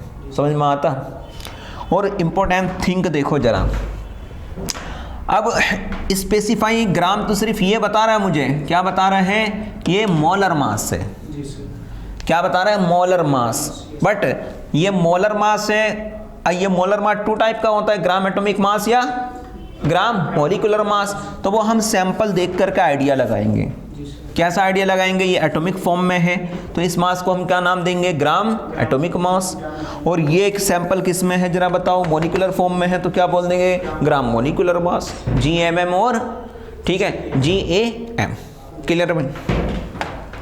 चलिए एक की और यही बता रहा हूँ मैं आपको, अगर लिखा हुआ वर्ड आता, क्या आता लिखा हुआ कि ग्राम, क्या आता ग्राम आयन, क्या लिख दूँ ग्राम आयन, इसी का मीन्स क्या होगा 1 मोल। अभी लिखा ना ग्राम एटम, ग्राम मॉलिक्यूल्स, तो वहीं से फंडा बना दिए, ग्राम आयन बोलेगा तो 1 मोल। जब भी ग्राम कुछ लगा होगा, क्या ग्राम कुछ लगा होगा, इसका मीन्स रिप्लेस बाई 1 मोल। तो ग्राम आयन का मीन्स क्या है, 1 मोल ऑफ आयन। क्या मीन्स है इसका, 1 मोल ऑफ आयन। मैंने लिखा ग्राम एटम, क्या लिख दिया मैंने, ग्राम एटम। तो ग्राम एटम का मीन्स भी क्या है, 1 mole of atom, 1 mole of atom. हमने लिखा ग्राम मॉलिक्यूल्स, तो किसका मीन्स क्या है, 1 मोल ऑफ मॉलिक्यूल्स। मैंने लिखा gram electron, 1 mole of electron, gram proton. समझ में आता ना ये चीज़। तो ये चीज़ें पहले क्लियर तो हों तब हम चैप्टर को हिट करेंगे, अदरवाइज बच्चा ग्राम एटम या मोल में है ना, वो सोचता है इसका वेट दे दिया, क्या सोचता है कि आयन का वेट गिवन है, ये वेट गिवन नहीं, उसके मोल गिवन है। जैसे क्वेश्चंस की लैंग्वेज में देने वाले ने ये दिया कि 20 gram atoms of calcium are present, ठीक है। तो अब ये ग्राम एटम है तो ये 20 मोल है, समझ रहे हैं ना, इनमें सेपरेशन नहीं होना चाहिए, ये पास पास लिखे हों तब हम उसको मोल कंसिडर करेंगे, ध्यान रखना, समझ रहे हो ना। तो बच्चा सोचता है 20 ग्राम मतलब कैल्शियम का जो एटम है उसका क्या दे दिया, भार दे दिया, वेट दे दिया, गलत है। उसने पास पास क्या लिखा है, 20 ग्राम एटम्स ऑफ कैल्शियम, तो gram atom replace by mole, तो ये 20 मोल गिवन है भाई। और यही अगर वो लिख दें कि 20 gram of calcium plus 2 atom are present, तो प्योरली अब वेट गिवन है। अरे समझ रहे हो ना, तो पहला मिस्टेक तो यही हो जाएगा, बच्चा यहाँ भी वेट ले रहा और यहाँ भी वेट ले रहा है। सर यहाँ पे ग्राम लगाए क्यों किया? हाँ, वो आपको कंफ्यूज तो करेगा ना। ग्राम उसने लगाया गया क्योंकि अभी हम ग्राम एटॉमिक और ग्राम मोलिकुलर मास पढ़ के आए हैं, तो उसी की वजह से यहाँ ग्राम आयन बोल दिया गया, उसी की वजह से यहाँ ग्राम एटम बोल दिया गया। तो ये चीज़ हमको अंडरस्टूड है कि ग्राम एटम बोले, ग्राम आयन बोले या ग्राम कुछ भी बोले तो वो मोल ही होगा, क्योंकि अभी हम मोलर मास को डिफाइन कर रहे थे कि मास ऑफ 1 मोल कंपाउंड, तो इस वजह से हम इसको भी रिप्लेस किससे कर सकते हैं, 1 मोल से, ठीक है। तो भाई ग्राम कुछ भी, क्या बोल रहा हूँ, ग्राम कुछ भी डेट इज इक्वल टू मोल। दोनों में की समझ गए ना। जैसा मैंने लिया था कि 20 ग्राम एटम्स ऑफ कैल्शियम, तो ये मोल हैं, यही ले लूँ कि 20 ग्राम ऑफ कैल्शियम एटम, तो अब ये सेपरेशन से तो क्या मानेंगे, वेट। और जब सेपरेशंस नहीं होगा, पास पास होगा, तो क्या मानेंगे, मोल मानेंगे। नोट लिख लेना कहीं अच्छी जगह है ना, जब सेपरेशंस नहीं होगा ग्राम में, ठीक है, तो क्या मानेंगे, मोल, सेपरेशंस होगा तो वेट। आयन को फिर आयन ही मानना है, इसलिए मैं पास में लिखाया ग्राम आयन, ग्राम मॉलिक्यूल्स, ग्राम एटम, ग्राम कुछ भी। समझ में आता है ये चीज़। अब करो वो क्वेश्चन जो मैं दिया था। चलिए एक चीज़ और समझ लिए, एक चीज़ और वर्ड आता है एटोमिसिटी, इसको और जान ले क्या है atomicity. Number of total atom, number of total atom present in 1 molecules are called atomicity, है ना। आओ देखिए भाई, आपके पास है O2 का मॉलिक्यूल्स, इसका हमको क्या निकालना है, एटोमिसिटी। तो कितना आ जाएगा, 2 आ जाएगा कि नहीं। इस मॉलिक्यूल्स में टोटल एटम कितने हैं? 2। तो ये एक्चुअल एटम के नंबर को रिप्रेजेंट करती है एटोमिसिटी मॉलिक्यूल्स में। ठीक, समझना, मैंने लिखा O3, एटोमेटिसिटी कितनी हो गई? 3 हो गई। ठीक है, एटोमिसिटी 3 हो गई। मैंने लिखा CH4, तो जरा देखना यहाँ अगर हम एटम की बात करें तो 4 हाइड्रोजन के 1 कार्बन का है, तो एटोमिसिटी कितनी हो गई? 5 हो गई कि नहीं? बट वो स्पेसिफाई करें कि हाइड्रोजन के एटम कितने हैं? 4, कार्बन के कितने हैं? 1। तो atomicity with respect to hydrogen is 4, atomicity with respect to carbon is 1 और टोटल एटोमिसिटी इज 5। समझ में आ रहा है ना ये चीज़? मैंने लिखा NH3, एटोमिसिटी कितनी हो गई? 4। मैंने लिखा C6H12O6, एटोमिसिटी कितनी हो जाएगी? जरा देखो, 6 ये हैं, 12 ये हैं और 6 ये हैं। कितने एटम है इसमें टोटल? 24 आ जाएंगे। यही आ रहे हैं ना? कार्बन के कितने एटम हैं? 6 the carbon atom, 12 the hydrogen atom, 6 the oxygen atom. मैंने लिखा C11H22O11, C12 कर लो चलो। तो कितनी आ जाएगी एटोमिसिटी? 12 कार्बन एटम है, 22 हाइड्रोजन एटम है, 11 ऑक्सीजन एटम है। टोटल एटम जोड़ दो, वो क्या आ जाएगी? एटोमिसिटी। तो है ना, ये कोई कन्फ्यूज़न वाली बात नहीं है, तो सबसे आसान है, डायरेक्ट हम हिट कर सकते हैं। चलो अब देखो क्वेश्चंस क्या था। क्वेश्चंस जो लिखाए थे वो पढ़ो। Sample of O3 18.066 into 10^24 molecules.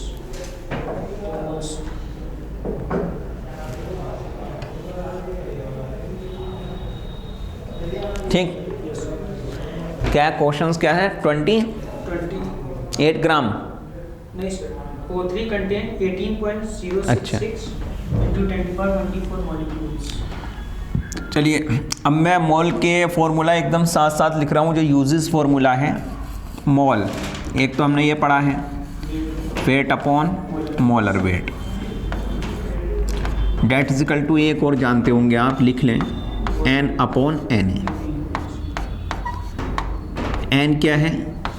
Number of chemical species, जैसे number of atom, number of molecules, number of ion, number of something. और एक होता है वॉल्यूम अपॉन 22.4।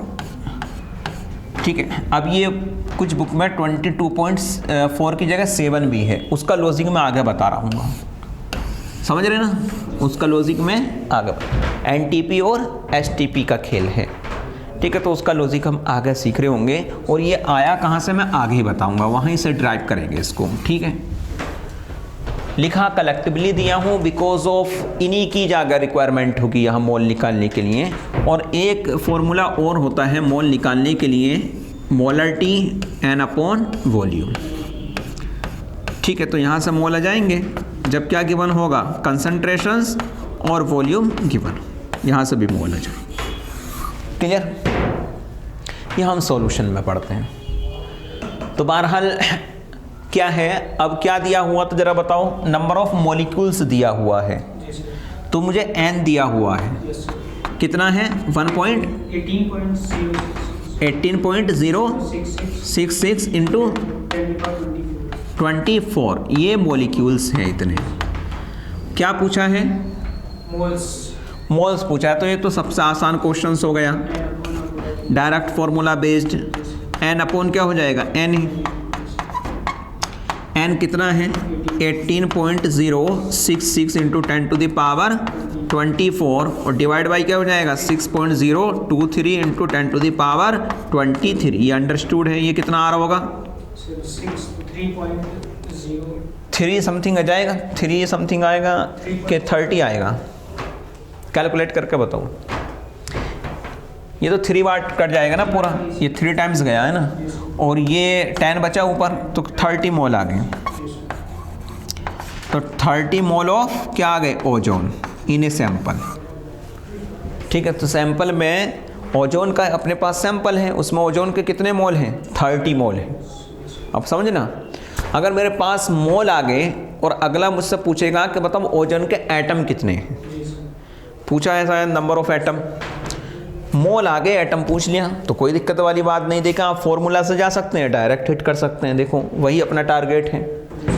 अब जरा बताओ यार, अगर मेरे पास एक मोल क्या होती, मेरे पास एक मोल ओजोन होती, चलो इसको भी छोड़ो, अगर अपने पास 1 मोल नहीं, अपने पास सिंगल ओजोन होती, सिंगल का मीन समझ रहे हैं, 1 मॉलिक्यूल्स ऑफ ओजोन होता। एक सिंगल मॉलिक्यूल्स ऑफ ओजोन में अगर मैं देखूं तो ऑक्सीजन के कितने एटम हैं, 3 एटम हैं, यही होता ना भाई, यही तो है। एक molecules of ozone contain 3 atoms of oxygen. अगर मेरे पास एक मोल ओजोन होती, एक में कितने, 3 एटम, एक मोल ओजोन में कितने एटम होते, 3 × Na एटम, नहीं होता ना, एक मोल को रिप्लेस कर दिया यार।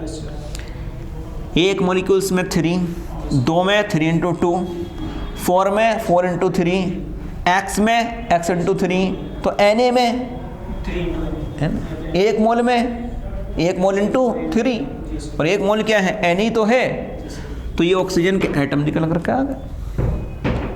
तो सैंपल में ऑक्सीजन के एटम कितने हैं, 3 Na, 3 Na बोले तो कितना आ जाएंगे, एग्जैक्टली बात करूँ तो 6.023 और into 10⁻23 oxygen atom are present in a ozone sample. ये ऑक्सीजन के एटम निकल कर आ गए कि नहीं भाई? सर मोल्स हमें 30 मोल्स दिए हुए हैं, 30 मोल्स ऑफ O3 है। हाँ, अगर 30 मोल्स ऑफ O3 दिया हुआ है तो जाहिर सी बात, अच्छा 30 दिए हुए हैं, हाँ गुड। तो ये खेल तो 1 मोल में आया है ना, तो ये एटम तो 1 मोल में आए हैं, पूछा कितने में, इतने मोल में, तो इंटू क्या करेंगे, इंटू 30 भी कर देंगे, 1 मोल से आगे तो 30 से क्या करेंगे, इंटू 30। क्लियर?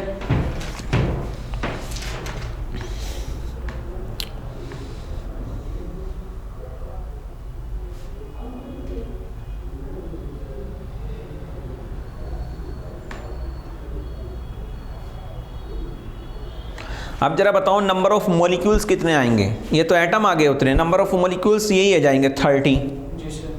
30 क्या आ जाएंगे, Na, क्योंकि अगर हम एक मॉलिक्यूल्स ऑफ ओजोन देखें, है ना, तो उसमें तो एक ही मॉलिक्यूल्स हैं, 1 मोल में कितने ओजोन के मॉलिक्यूल्स फंसेंगे, Na, तो 30 मोल में कितने फंसेंगे, 30 Na।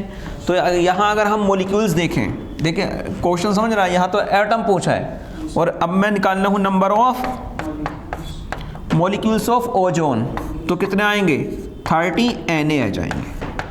मतलब ये है कि मोल में Na लगा दूं तो वही क्या होगा, मॉलिक्यूल्स होगा, हमेशा मॉलिक्यूल्स तो वही बनेगा भाई, है ना। अगर एटॉमिक फॉर्म में है तो वही एटम भी हो जाएगा, लेकिन मॉलिक्यूल्स अगर है और एटम पूछ लिया तो ये तो बंच है भाई मॉलिक्यूल्स का, तो इसमें तो मॉलिक्यूल्स का नंबर है, समझ रहे हैं। तो मोल निकाल के Na लगा दूं तो मॉलिक्यूल्स, और मॉलिक्यूल्स में एटम पूछ लिया तो फिर समझ में आता कि इनटू क्या करूंगा, एटम। तो यहाँ से मैं डायरेक्ट एक फॉर्मूला बना सकता हूँ, देखो तो फॉर्मूले की हमें नीड ही नहीं है, लेकिन फिर भी अगर हमें आसान करना है तो हम फॉर्मूला लिख सकते हैं कि नंबर ऑफ एटम, क्या कि number of atom that is equal to, क्या लिखूँ, number of atom that is equal to number of molecules, number of molecules, और इनटू क्या कर देनी चाहिए, एटोमेटिसिटी, एटोमिसिटी। बताओ, ये स्टैंडर्ड फॉर्मूला आ गया। अगर आपको ऐसा सोचना नहीं आता तो आराम से इस फॉर्मूले से जा सकते हैं कि नंबर ऑफ मॉलिक्यूल्स निकाला और क्या कर दूँ, एटोमिसिटी से मल्टीप्लाई। अभी देखो नंबर ऑफ मॉलिक्यूल्स कितने आ गए थे, 30 Na आ गए थे कि नहीं, और ओजोन में एटोमिसिटी कितनी है, 3। एटोमिसिटी कितनी है, 3 है ना, तो ये कितने आ गए, 90 Na, वही मिल भी रहे थे, ठीक है। तो इस तरीके से अपना ये बेसिक क्लियर हो गया, जहाँ ज़्यादा कन्फ्यूज़न होता है, ग्राम एटॉमिक, ये एटॉमिक, वो एटॉमिक, क्लियर है। मैं फिर से फास्ट रिमाइंड करा दूं जरा, क्योंकि आप क्वेश्चंस प्रैक्टिस हम करने जा रहे हैं। तो देखो, एक तो होता है एटॉमिक मास, एक सिंगल एटम का मास, AMU का मीन्स एक यूनिट है मास को मेज़र करने के लिए, और एटम के, बिकॉज एटम का मास हाईली रिड्यूस्ड है, उसलिए छोटी यूनिट की नीडेड थी। AMU किसके बराबर है ना, 1.6 है ना, वो समझ में आ गया, 1.6 × 10⁻24 ग्राम। चलिए दूसरा है मोलिकुलर मास, एक सिंगल मोलिक्यूल्स का मास कैसा निकालेंगे, जितने एटम हैं उनके मास को ऐड कर दो, मोलिक्यूल्स का मिल जाएगा।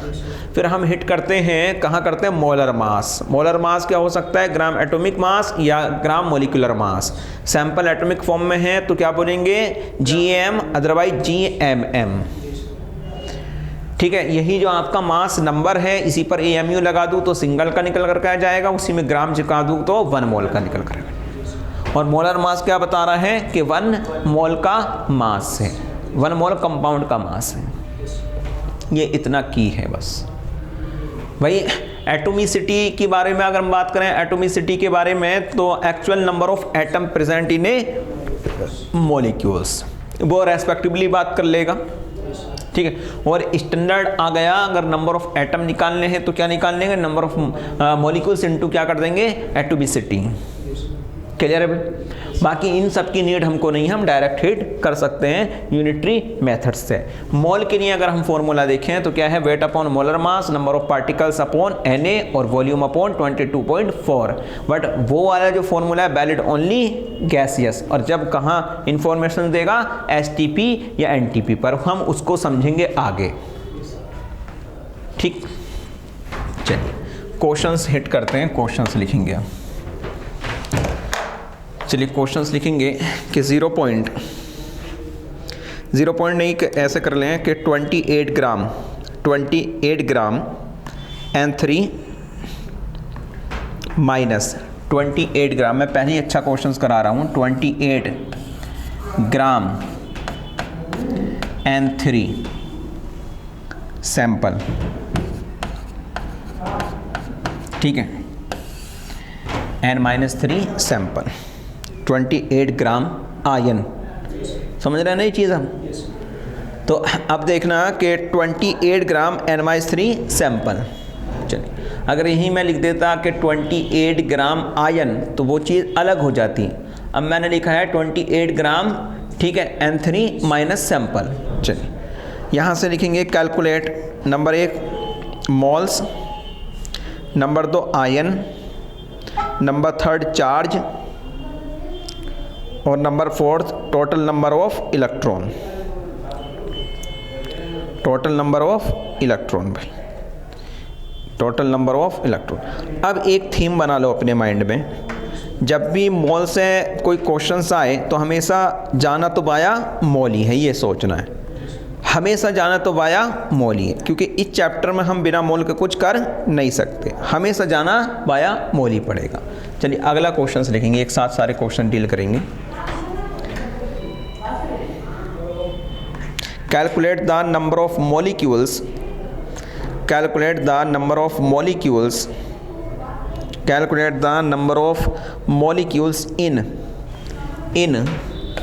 0.80 ग्राम ऑफ मैथेन CH4। आगे लिखेंगे calculate the weight of calcium, calculate the weight of calcium, calculate the weight of calcium in 25 gram atom, in 25 gram atom Ca, gram atom Ca। आगे लिखेंगे calculate the weight of, calculate the weight of N2 molecules, calculate the weight of 1 means अगर नहीं बोला तो 1 ही मानना है। Calculate the weight of single N2 molecules in gram, in gram. आगे लिखेंगे calculate the number of CO2 molecules, calculate number of CO2 molecules when CO2 molecules contain 8 gram oxygen, 8 gram. Calculate the number of moles of CO2 when 8 gram oxygen contain CO2। Clear भाई? 8 gram oxygen, sorry क्या लिखे हैं कि calculate the number of moles of CO2 when 8 gram oxygen contain of CO2 molecules.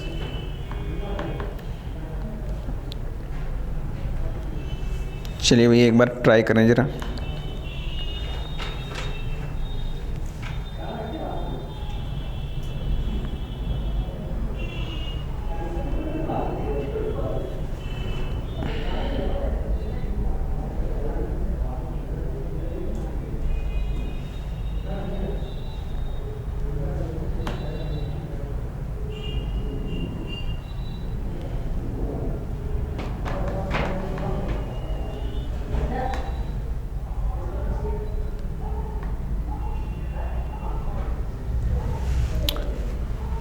चलिए सबसे पहला question हम देखते हैं भाई। इधर देखो, अच्छा क्वेश्चन था, उसमें सारी चीज़ें हम सीख लेंगे। क्या लिखा हुआ था? 28 ग्राम। क्या दिया हुआ था? N-3 सैंपल दिया हुआ था। ठीक है, तो अपना काम क्या होगा? सबसे पहले मोल निकालना। ठीक है, तो भाई मोल तो कैसा निकालते हैं? वेट अपॉन, तो पहले मैं निकाल रहा हूँ इसके लिए मोल। चलिए मोल की अगर हम बात करें तो कैसे निकलेंगे? Weight upon molar mass. Weight कितना गिवन है? 28 gram. Molar mass of nitrogen कितना हो जाएगा? ये एक ही एटम है, इसका कितना हो जाएगा? 14, और ग्राम में ही होगा। ठीक है, अब जरा देखो इम्पोर्टेंसी क्या है। ये -3 जो लगा है ना, तो इस पर, इसके मास पर तो कोई फ़र्क नहीं पड़ेगा, वो इलेक्ट्रॉन है सिर्फ, समझ रहे? तो यहाँ से कितने मोल आ गए? कितना आ गए? 2 मोल ऑफ क्या आ गया? N-3। ये 2 मोल ऑफ N-3 है ना। तो मोल निकाल लिया हमने। अगला क्वेश्चन क्या है? सेकंड है आयन निकालने हैं। अब जरा देखो आयन निकालने हैं आपको।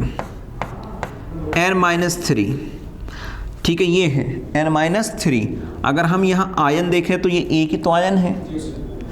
अगर मैं यही पूछूं कि 1 मोल में कितने आयन होंगे तो कितने होंगे? Na ion. ठीक है, मोल कितने आए हैं? 2, तो आयन डायरेक्ट लिख दूं, कितना हो जाएंगे? 2Na।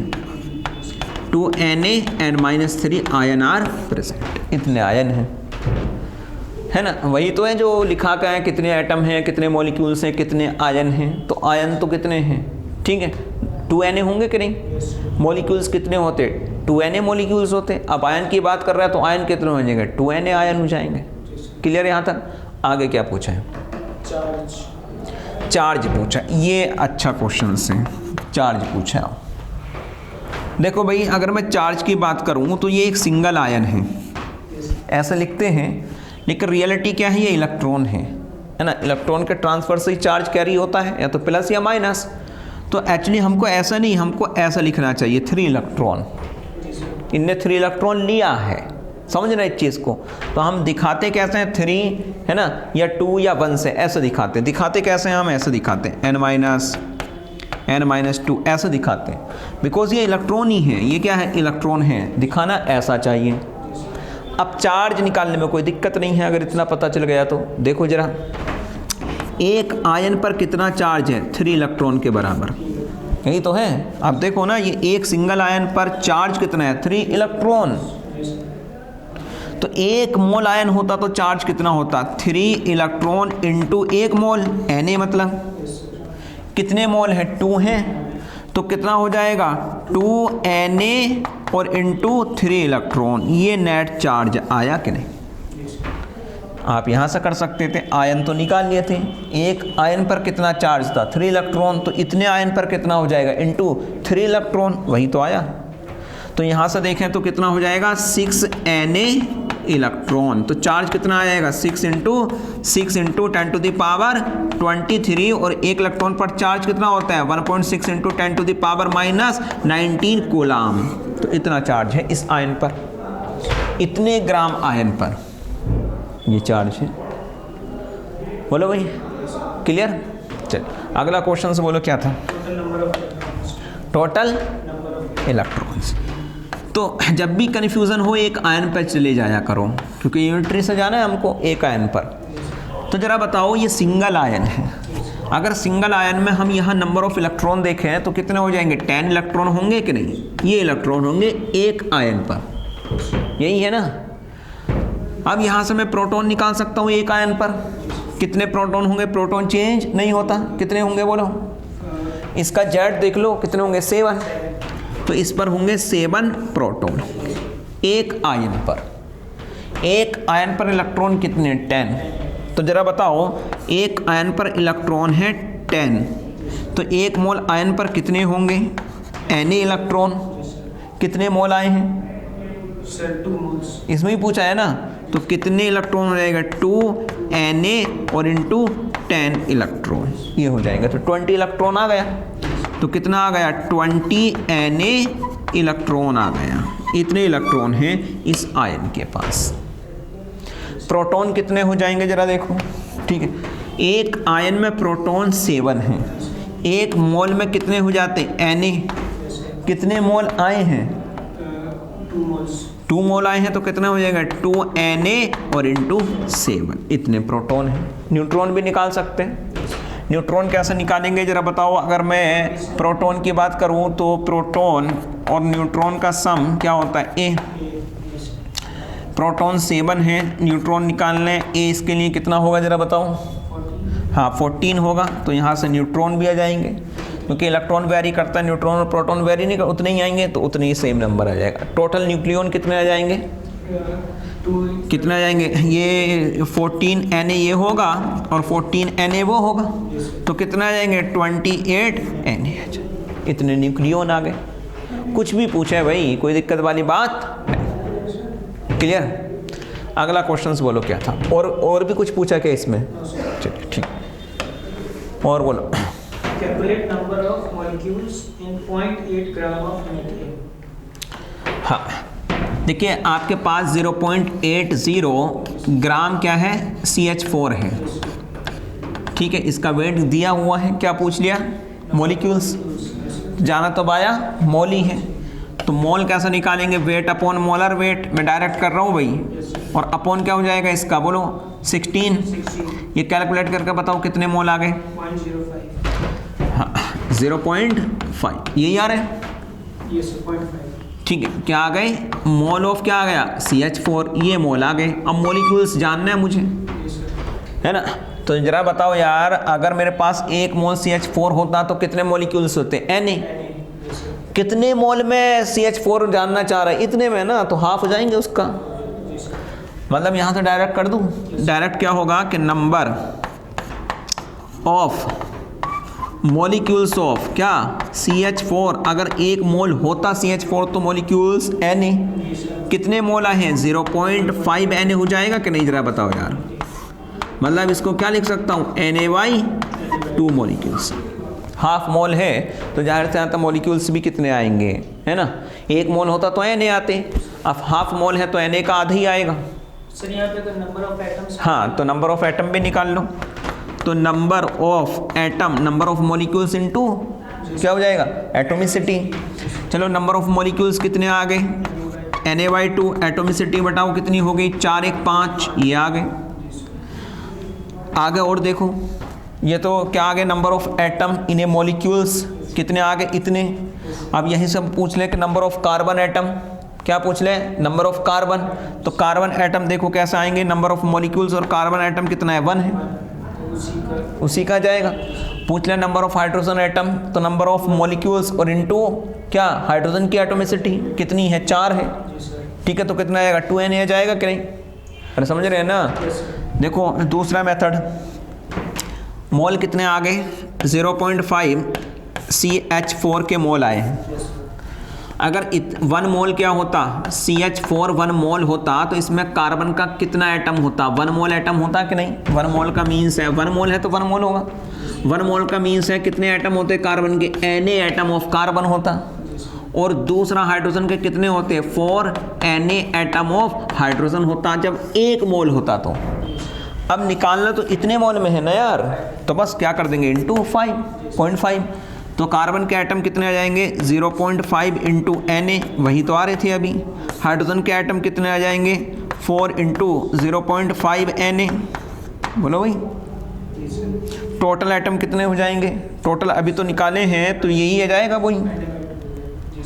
वही तो बनेगा। जब इनको प्लस करूंगा तो वो एक एक्स्ट्रा आ जाएगा कॉमन लेकर के। तो इंडिविजुअल निकाल कर पूरे निकाल लो या पूरे निकाल कर, किसी का भी एक का भी पूछ सकता है। तो पूरा ऑपरेशन हो गया है इसका। क्या पूछेगा, क्या ऐसा पूछेगा, हाँ तब भी निकाल लेंगे। हाँ टोटल मॉलिक्यूल्स में पूछेगा तो जितने भी इलेक्ट्रॉन हैं। तो ज़रा बताओ, यहाँ कार्बन के पास 12, इसके पास 4 है ना, यही होता है ना प्रोटॉन के बराबर। तो कितना हो जाएगा 16 इलेक्ट्रॉन है एक मॉलिक्यूल्स में। तो 1 मोल मॉलिक्यूल्स में कितने हो जाएंगे 16 Na। तो इतने मोल में कितने हो जाएंगे इंटू 0.5 कर दो, और ये इलेक्ट्रॉन आ गए। यही प्रोटॉन भी होंगे। न्यूट्रॉन निकालने होंगे तो अलग अलग एटम के न्यूट्रॉन निकाल के सबको कंबाइन करके नेट न्यूट्रॉन निकाल लेंगे और निकाल सकते हैं। समझ में आता। चार्ज तो 0 है मॉलिक्यूल्स पर, समझ रहे, चार्ज तो अभी भी 0 है। समझ रहे, कुछ भी पूछे। अगला पूछो, अगला क्या था।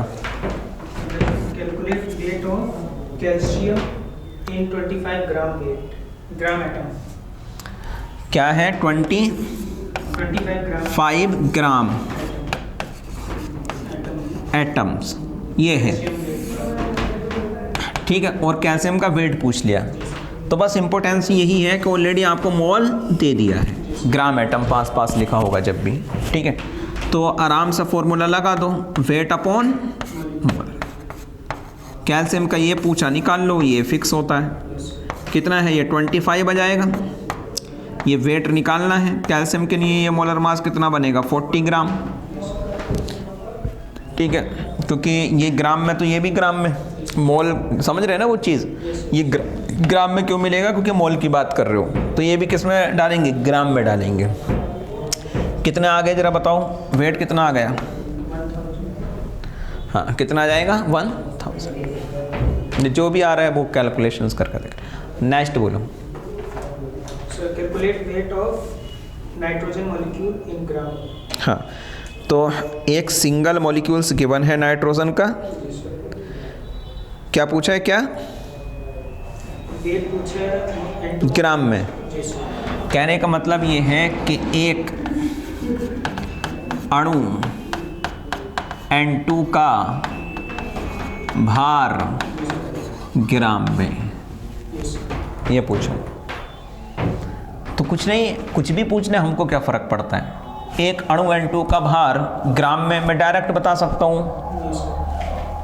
एक एटम, अगर एक एटम ऑफ नाइट्रोजन होता तो उसका वेट कितना होता, आप पता है 14 AMU होता कि नहीं यार, पढ़ का है अभी।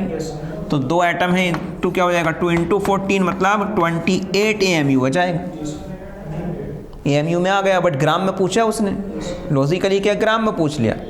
आप इसमें तो जानते हैं, एक सिंगल में तो हम पढ़ के आए ना, सिंगल को तो निकाल लिया हमने। एक सिंगल मॉलिक्यूल्स ऑफ N2 का वेट इन ग्राम, तो हम सिंगल का जानते हैं ना 28 AMU।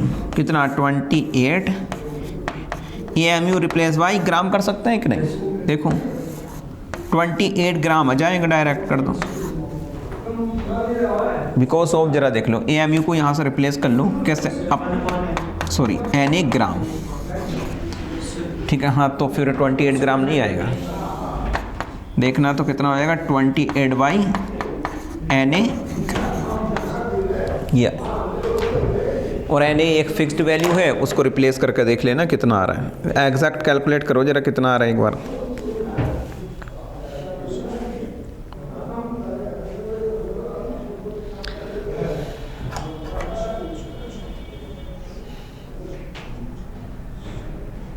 अरे यही तो आ रहा होगा।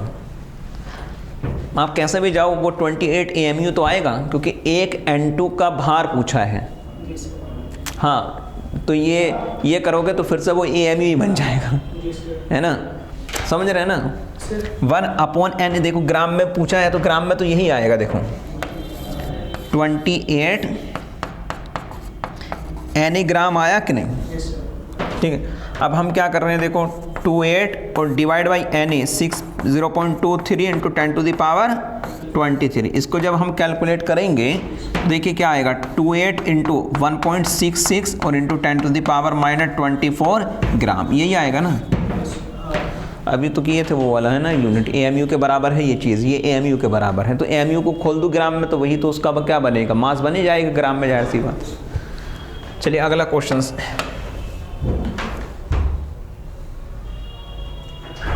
अगला तो calculate number of moles CO2 molecules when contain 8 gram oxygen. देखो ये अच्छा क्वेश्चन है, देखना भाई कि आपके पास CO2 का मोलिक्यूल्स है, ठीक है, इसके मोल पूछा हुआ है, क्या कैलकुलेट करने हैं आपके, आपका क्वेश्चंस क्या है कि mole of CO2 calculated, mole of CO2 calculated when, इसमें जब क्या है 8 ग्राम ऑक्सीजन प्रेजेंट है, 8 ग्राम क्या है O2 आर प्रेजेंट। क्वेश्चन समझ में आया? जब 8 ग्राम ऑक्सीजन CO2 मॉलिक्यूल्स में है तो CO2 के मोल कितने होंगे ये पूछा है। कोई दिक्कत नहीं, नो फॉर्मूला, कुछ अप्लाई नहीं करना। अगर मेरे पास एक सिंगल मॉलिक्यूल्स है CO2 का, ये सिंगल मॉलिक्यूल्स ऑफ CO2 है, तो इसमें अगर हम देखें तो एक कार्बन का एटम है, 2 ऑक्सीजन के एटम है, यही है ना एक मॉलिक्यूल्स में। तो एक मॉलिक्यूल्स के लिए बात कर रहा हूँ, सिंगल के लिए। तो ज़रा बताओ इसका वेट कितना हो जाएगा, 12 AMU, ऐसा बोलो अब, है ना, समझ रहे, 12 ग्राम मत बोल देना, मिस्टेक नहीं। और इसका कितना हो जाएगा 2 इंटू 16 AMU, यही होगा। ये तो सिंगल के लिए बात किया हूँ। यही अगर क्या हो 1 मोल हो मेरे पास, क्या हो, क्योंकि वो तो मोल पूछा है, ठीक है, 1 मोल CO2 प्रेजेंट होता तो 1 मोल CO2 में अगर मैं कार्बन देखूं तो कार्बन कितने ग्राम है, इतने ग्राम है कि नहीं, 12 ग्राम होती। और O2 की बात करूं तो O2 कितने ग्राम होती, जरा बताओ, 32 ग्राम होती कि नहीं। बस उल्टा सोच लेना है, समझ रहे हैं ना ये चीज़ कि 1 mole of CO2 contain 12 gram of oxygen, 32 gram of oxygen. अब उसने उल्टा पूछ लिया, क्या पूछ लिया, इतने ग्राम क्या है ऑक्सीजन है तो इसके मोल बता दो। तो कैसे चलेंगे, देखो हम बोल सकते हैं कि 32 ग्राम O2 present in 1 mole of CO2, यही तो है ना, हमको नज़र क्या आ रहा है, यही ना, 32 ग्राम क्या ऑक्सीजन अवेलेबल है, कितने मोल में, 1 मोल में। और जब भी आपको कोई चीज़ कैलकुलेटेड करनी हो ना तो हमेशा इस साइड रखो, ये तो जानते हैं। अब क्या करना है, तो अगर 1 ग्राम ऑक्सीजन होती, यही तो निकालूंगा, अगर 1 ग्राम ऑक्सीजन होती तो कितने मोल में होती, 1/32 मोल ऑफ CO2 में होती। समझ रहे हैं चीज़? सर 1 ग्राम है ना, अरे 1 ग्राम से निकालेंगे तभी तो 8 से जाएंगे। मैं यूनिट्री यही है, यूनिट्री को हमेशा यूनिट्री में लेके जाना है ना, क्योंकि मैं तब भी सीधे कर सकते हैं 1 ग्राम। हाँ 8 जाना तो पाया वही है ना यूनिट्री, क्योंकि 1 से आ गया तो कितने से भी आ सकता है। अब जरा बताओ, 1 ग्राम ऑक्सीजन प्रेजेंट है इतने मोल ऑफ CO2 में, तो 8 ग्राम ऑक्सीजन कितने मोल में होगी, हो जाएगी कि नहीं। अब 1/32 इंटू 8 मोल ऑफ CO2 कितने आ गए ये मोल, 1/4, क्या आ गए 1/4। तो आसान है भाई प्रॉब्लम, तो यूनिटरी से जाएंगे तो हमेशा आसानी है। जाना तो पाया मोल ही है, एक माइंड में रख लो बस, जाना तो पाया मोल ही है हमेशा। अब यही है, मान लीजिए 32 का पूछ लेता तो कितने हो जाती है ना, वही जाएगी। फिर तो 64 का पूछ लेता 2 मोल हो जाएगी, वही। ये बड़ी लॉजिकली चीज़ें हैं और बस प्रैक्टिस पर डिपेंड करती हैं। चलिए कोई दिक्कत, मुझे तो नहीं लगता इसमें कोई दिक्कत आने वाली है। चलिए अगला क्वेश्चंस बताओ क्या था, हो गए। चलिए भाई 1-2 क्वेश्चंस और ले लेते हैं।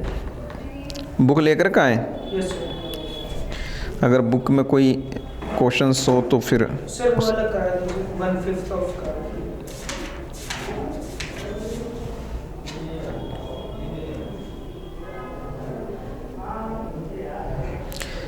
चलिए 1-2 क्वेश्चंस और कर लेते हैं, लिखेंगे।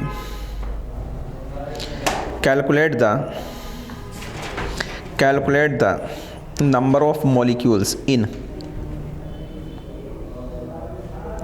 Calculate the number of molecules in, लिखेंगे number first 4.20 gram cane sugar, second 1 litre of H2O, और आगे लिखेंगे थर्ड, इसमें कैलकुलेट करने हैं weight of 1 drop, weight of ऐसा करेंगे भाई कि 0.05 ग्राम मास या weight, 0.05 gram mass of 1 drop of water या सिंगल ड्रॉप ऑफ वाटर। ठीक है, सिंगल ड्रॉप ऑफ वाटर। चलिए एक बार ट्राई कीजिए। चलिए एक क्वेश्चन और हम यहाँ कर लेंगे। चलिए पहले इसी को देख लेते हैं फिर देखते हैं। अब देखिए जाना वाया मोली है ना, क्योंकि मोल आ गए तो मोलिक्यूल से जाएंगे।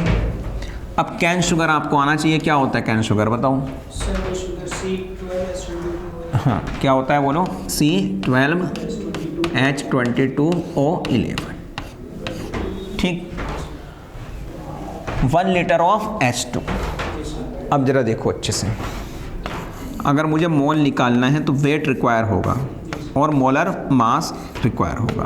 पहले में तो वेट गिवन है 34.02, वेट अपॉन मोलर मास निकाल लेंगे, 342 आ जाएगा इसका मोलर मास। तो यहाँ से ज़रा बताओ, ये 100 कर लूँ नीचे, ये गया इससे ये गया, तो 0.1 क्या आ गए? मोल आ गए। 0.1 मोल ऑफ क्या आ गया? Cane sugar, C12H22O11। क्लियर यहाँ तक? यस। अब मॉलिक्यूल्स पूछा है, तो ज़रा बताओ अगर 1 मोल होता तो कितने मॉलिक्यूल्स होते? Na। तो इतने मोल्स हैं तो कितने मॉलिक्यूल्स हो जाएंगे? 0.1 Na। ये मॉलिक्यूल्स आगे निकल करके, ठीक है। एटोमिसिटी निकाल लेंगे, नंबर ऑफ एटम निकाल लेंगे। अब इम्पोर्टेंसी देखो, यहाँ अगला क्वेश्चन में मतलब इंक्रीज कर रहा हूँ। Number of carbon atom, number of carbon atom कितने आ जाएंगे? 12 into 0.1 Na।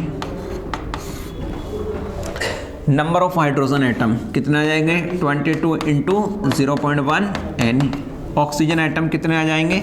11 into 0.1 Na। Total atom कितने आ जाएंगे? सबको ऐड कर दो, यार डायरेक्ट हिट कर लेंगे वो। क्लियर? चलिए अगला है 1 लीटर ऑफ H2O, इसको देखो। अब ये वॉल्यूम गिवन है, हमको तो वेट रिक्वायर्ड होता है ना। फॉर्मूला में हमको क्या रिक्वायर्ड है? वेट, बट गिवन क्या है? वॉल्यूम। 1 लीटर ऑफ H2O है, और ये वाला फॉर्मूला हम लगा नहीं सकते, ये valid only for STP conditions. सब जगह नहीं लगा सकते इसको कि वॉल्यूम गिवन है, वॉल्यूम डालूंगा मोल मिल जाएंगे, गलत। ये सिर्फ गैस के लिए वैलिड है, और वो गैस किस पर गिवन हो? STP पर। वो STP की बात करेगा तभी ये वैलिड है, अदरवाइज़ कभी नहीं लगाना, वरना आपको यहीं से गणित बिठाना है मोल निकालने के लिए। चलिए तो हम वाटर के केस में जानते हैं, बिकॉज क्योंकि मास क्या होता है? मास इनटू डेंसिटी, ठीक है। और डेंसिटी फिक्स है वाटर का, 1 ग्राम पर ml, डेंसिटी 1 है ना। तो यहाँ से मास और वॉल्यूम बराबर हो जाएंगे in a case only water, only for water. सब जगह अप्लाई नहीं करेंगे, ओनली फॉर वाटर। तो वाटर के केस में जो उसका वॉल्यूम होगा वही उसका मास भी होगा, समझना। तो जरा बताओ मास कितना हो जाएगा इसका? 1 लीटर नहीं, अब इसको रिप्लेस कर लेंगे ग्राम में, बट क्या होगा? kg होगा। लीटर है वो, लीटर, तो क्या करूँगा? 1000 ग्राम हो जाएगा, इज इक्वल टू 1। समझ में आ गया ना भाई? क्योंकि वाटर की डेंसिटी क्या होती है? 1 होती है। क्लियर है? तो आराम से रिप्लेस कर सकते हैं, जबकि अदर लिक्विड के लिए बराबर नहीं हो सकता, ध्यान। तो अब कोई दिक्कत वाली बात नहीं है, मोल आ जाएंगे यहाँ से।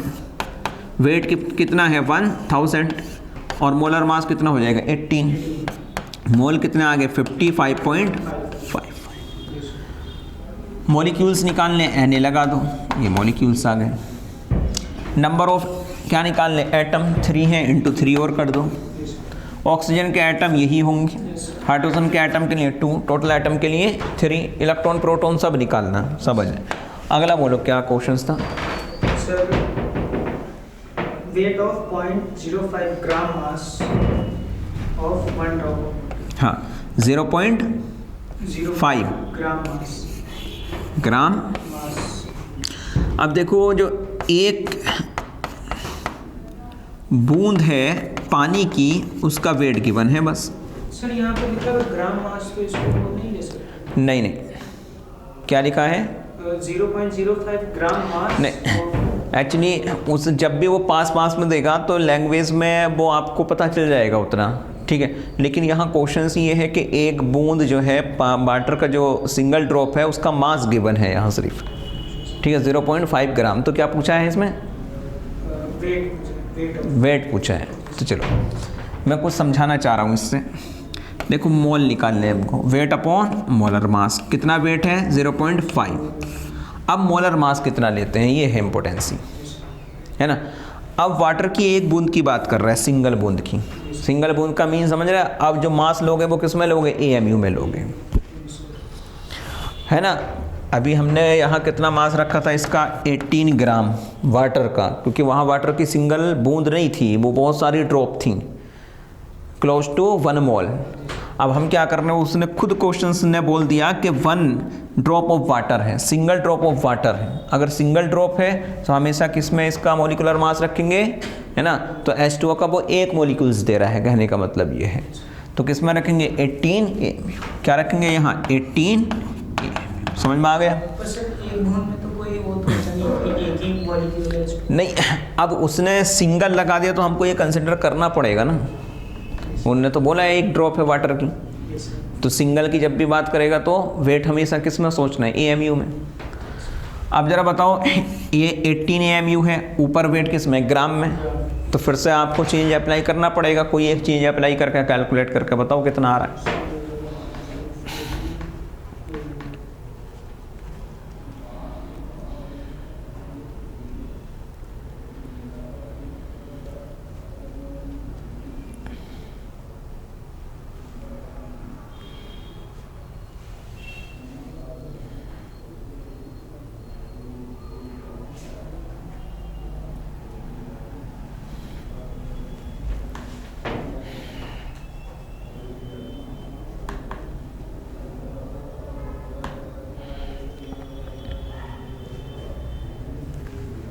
नीचे अप्लाई कर लो या ऊपर? ये ग्राम में है तो इसी को मैं रिप्लेस कर लूँ, 0.5 इंटू क्या कर दूँ? Na कर दूँ यहाँ डायरेक्ट, समझ रहे हैं ना। इसकी जगह क्या रखूँगा? 1/Na ग्राम, तो ऊपर Na चला जाएगा, AMU को हटा रहा हूँ। तो मैं थोड़ा फास्ट कर रहा हूँ, क्या हो जाएगा? Na और इंटू क्या हो जाएगा? 18। चीज़ तो वही है। अब इसको कैलकुलेट कर लो, जो भी आ रहा होगा वो क्या आ जाएंगे? मोल। और इसी को क्या करेंगे? मॉलिक्यूल्स भी बोल देंगे।